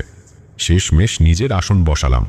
মাকরামকে নির্দেশ দিলাম সেই তান্ত্রিকের আসনে গিয়ে ব্যবস্থা করতে, যে আমাদের বিরুদ্ধে এসব চালান করছে। তার উদ্দেশ্য যেন তার ওপরেই ফিরে আসে। মাকরাম এমন একটা বন্দোবস্ত করে এলো যে তান্ত্রিক এখন কাউকে ক্ষতি করার চেষ্টা করলেই সেই ক্ষতি তার নিজের উপরেই ফিরে আসবে। আয়ুব হুজুরের এই কথায় আমি থামিয়ে বললাম, কিন্তু হুজুর, এটা কিভাবে সম্ভব? যে শয়তান তার আদেশ পালন করে, সেই শয়তান কিভাবে নিজের ওস্তাদ বা অনুসারীকে ক্ষতি করবে? আমার কথায় হুজুর একটু থেমে হাসলেন। তারপর গম্ভীরভাবে বললেন, দেখো, এসব আসন ভিত্তিক নিয়মকানুন সাধারণ মানুষের কাছে প্রকাশ করা একেবারেই অনুচিত। কারণ এগুলো জানলে অনেকেই অপব্যবহার বা ভুল পথে এগোবে, আর তার ফল হবে ভয়ঙ্কর। তবে যেহেতু তুমি জানতে চেয়েছ, আমি আংশিক ব্যাখ্যা দিচ্ছি। শয়তানদের কাজে লাগানো হয় কিছু নির্দিষ্ট নিয়মে, যখন তান্ত্রিকরা কাউকে ক্ষতি করতে চায় তখন তারা ভিকটিমের ব্যবহৃত জিনিস যেমন জামার টুকরো, চুল বা নখ সংগ্রহ করে। এগুলো দিয়ে তারা শয়তানকে নিয়ত করে আদেশ দেয়। শয়তান সেই জিনিসের ঘ্রাণ নেয় এবং সেটার ভিত্তিতে ভিকটিমকে খুঁজে বের করে। কিন্তু হুজুর একটু থামলেন। আমি তাড়া দিয়ে বললাম, কিন্তু কি হুজুর, বলুন না। তিনি মাথা নেড়ে বললেন, মাকরাম এখানে একটা চালাকি করেছে। সে তান্ত্রিকের জিনিসের স্থানে নিজের বিশেষ আয়াত পড়া একটা টুকরো তান্ত্রিকের কাপড় রেখে দেয়। এটা করার সময় কিছু শক্তিশালী আয়াত উচ্চারণ করতে হয় যাতে তান্ত্রিকের কাছে বিষয়টি অদৃশ্য থাকে। ফলে যখন সেই তান্ত্রিক শয়তানকে কোনো ক্ষতি করার আদেশ দেয়, শয়তান সেই কাপড়ের ঘ্রাণ নিয়ে তার উপর আক্রমণ করবে। ঠিক 4 দিনের মাথায় সেই তান্ত্রিকের মৃত্যুর খবর দিল মাকরাম। এইটুকু বলে হুজুর থামলেন, কিন্তু আমার মনের ভেতর আরও প্রশ্ন জমছিল। তাই আমি সরাসরি জিজ্ঞেস করলাম, হুজুর, তান্ত্রিককে কে মারল? মাকরাম, আপনি তো কিছু করেননি এরপর, তাহলে? হুজুর এবার হেসে বললেন, আমি কেন করব বাবা? সে তো নিজের মৃত্যুর ফাঁদ নিজেই পেতেছিল। হয়তো সে কাউকে হত্যা করার আদেশ দিয়েছিল। শয়তান যখন সেই আদেশ পালন করতে গেল তখনই সে তান্ত্রিকেরই ঘ্রাণ পেয়ে গেল। ব্যাস, নিজেই নিজের মৃত্যুর আদেশ করে বসলো তান্ত্রিক। হুজুরের মুখে পুরো ঘটনা শুনে মনে হলো জাহামুরের শক্তি এবং তার নিয়ন্ত্রণ কতটা ভয়ঙ্কর হতে পারে। এটা ভাবতেই শিরদাঁড়া দিয়ে শীতল স্রোত বয়ে গেল। মন্ত্রের দ্বারা চালিত জাহামুর সেদিন তাদের আদেশকারী তান্ত্রিককেই শেষ করে দিল। তাতে তারাই এক প্রকার মুক্তি পেল। কিন্তু এই মুক্তি অস্থায়ী, কারণ কেউ যদি আবার তাদের বশ করে তাহলে নতুন করে লোকেদের ওপর বিপদ নেমে আসবে। তাছাড়া জাহামুর তো শুধু ওই জায়গায় সীমাবদ্ধ নয়, দেশের সব প্রান্তেই এমন জাহামুর ঘুরে বেড়াচ্ছে। হয়তো এখনো অনেক কবিরাজ বা তান্ত্রিক তাদের বশ করে মানুষ হত্যা করছে, ব্যবসা ধ্বংস করছে, স্বামী স্ত্রীর সম্পর্ক বিচ্ছিন্ন করছে, কিংবা জমি সম্পত্তি হাতছাড়া করার ষড়যন্ত্র করছে। এসবের ভয়াবহতা ভাবলেই মনে হয় আল্লাহই একমাত্র ভরসা। কিন্তু এমন পরিস্থিতিতে একটা প্রশ্ন আমার মনে ঘুরপাক ঠেকে থাকে, সব মানুষের দোয়া কি কবুল হয়? সারাদিন নাচ, গান, মদ, গালি কিংবা অন্য কোনো পাপ কাজে লিপ্ত থাকার পর যখন বিপদে পড়ে শয়তানের হাত থেকে বাঁচার জন্য তারা আল্লাহর সাহায্য প্রার্থনা করে, তখন কি সেই দোয়া কবুল হয়? জানি না। তবে আয়ুব হুজুরের মতো কেউ যদি শুদ্ধ চিত্তে পবিত্রভাবে দোয়া করেন, আল্লাহ তাকে সাহায্য করবেন। আয়ুব হুজুর আমার জন্য একটি রক্ষা কবচ তৈরি করে দিলেন। তিনি বললেন, এটা তাবিজ নয়, বরং শয়তানের হাত থেকে সুরক্ষার জন্য একটি বিশেষ পন্থা। এখানে আল্লাহর কিছু নির্দিষ্ট সংখ্যার নাম, কোরআনের নির্দিষ্ট আয়াত এবং বিশেষ দোয়া লেখা আছে। শয়তান যখন তোমার দিকে আসবে তখন এটি তাদের বাধা দেবে। তারা তোমার ক্ষতি করার পরিবর্তে নিজেরাই ক্ষতিগ্রস্ত হবে। তবে হুজুর থেমে বললেন, কিছু শর্ত মানতেই হবে। কিছু নির্দিষ্ট পাপ কাজ থেকে বিরত থাকতে হবে। এদিকে আবার আসন চলাকালীন তোমাকে উপস্থিত থাকা চলবে না, কারণ তুমি আগে ইফরিত জিনের দ্বারা আক্রান্ত হয়েছিলে। ইফরিত তোমার উপর শক্তি প্রয়োগ করতে পারে, কারণ ইফরিত ধর্মীয় শক্তিধারী জিন। তারা সুযোগ পেলেই তোমার মতো ভুক্তভোগীকে তাদের করায়ত্ত করতে চায়। হুজুরের কথা শুনে বুঝলাম, শুধু ইফরিত জিনদের নিয়তের ঝামেলা থাকে বলেই কিছু ইফরিত ব্ল্যাক ম্যাজিকে লিপ্ত হয়ে যায়। মাকরাম হুজুরও ইফরিত জিনদের একজন। অথচ এই মাকরাম কত ভালো একটা জিন। আমাদের মতোই ওদের মধ্যেও ভালো মন্দ রয়েছে। যেমন মানুষদের মধ্যে কেউ সত্যবাদী, কেউ ঠকবাজ। সব হুজুর কি ভালো? অনেক মাদ্রাসায় ছাত্রছাত্রীদের ওপর অন্যায় ঘটে। এদের হুজুর বললে ভুল হবে। কারো চেহারায় লেখা থাকে না ভিতরের মানুষটা কেমন। রূপ তো সবাই ধারণ করতে পারে, কিন্তু আসল চেহারা থাকে মানুষের ভেতরেই। ঠিক যেমন আয়ুব হুজুরকেও প্রথম দেখে আমি ভাবিনি তিনি এমন একজন দক্ষ, এমন একজন বিচক্ষণ মানুষ হতে পারেন। তার জ্ঞানের গভীরতা এবং শক্তির বিস্তার বুঝতে আমার সময় লেগেছিল বটে। যাই হোক, এই ঘটনাটি 2020 সালের। তবে 2020 থেকে 2024 পর্যন্ত আয়ুব হুজুরের জীবনে ঘটে যাওয়া আরও অনেক ঘটনা রয়েছে। আমি যদি আয়ুব হুজুরের সব ঘটনা এক সিরিজে শেষ করতে চাই, তাহলে হয়তো 5-6 হাজার পর্বেও শেষ হবে না। এই জন্যই আমি আলাদা আলাদা সিরিজ আকারে প্রতিটি উল্লেখযোগ্য ঘটনা তুলে ধরার সিদ্ধান্ত নিয়েছি। তৃতীয় সিরিজে আপনারা জানতে পারবেন আয়ুব হুজুরের ব্যক্তিগত জীবনের একটি বিশেষ অংশ। কিভাবে সাধারণ জীবন থেকে তিনি অসাধারণ হয়ে উঠলেন, কিভাবে এই শক্তি অর্জন করলেন, তার অপ্রত্যাশিত বিবাহ সম্পর্কে এমন কিছু সত্য যা অনেকেই জানে না। এছাড়াও 2020 থেকে 2024 সালের মধ্যে একটি বিশেষ ঘটনা থাকবে যা আমার ফেসবুক পেজের একজন রোগীর জীবন থেকে নেওয়া। এটা শুধু একটি গল্প নয়, বরং এক বাস্তব অভিজ্ঞতার প্রতিচ্ছবি। আজকের জন্য এখানেই শেষ করছি, কিন্তু আমি আবার ফিরে আসব নতুন সিরিজ, নতুন ঘটনা আর নতুন এক ভয়ঙ্কর অভিজ্ঞতা নিয়ে। সবাই ভালো থাকবেন। আল্লাহ হাফিজ। সমাপ্ত। আয়ুব হুজুরের এই ঘটনাটি কেমন লাগলো অবশ্যই কমেন্ট করে জানাবেন। ধন্যবাদ সবাইকে।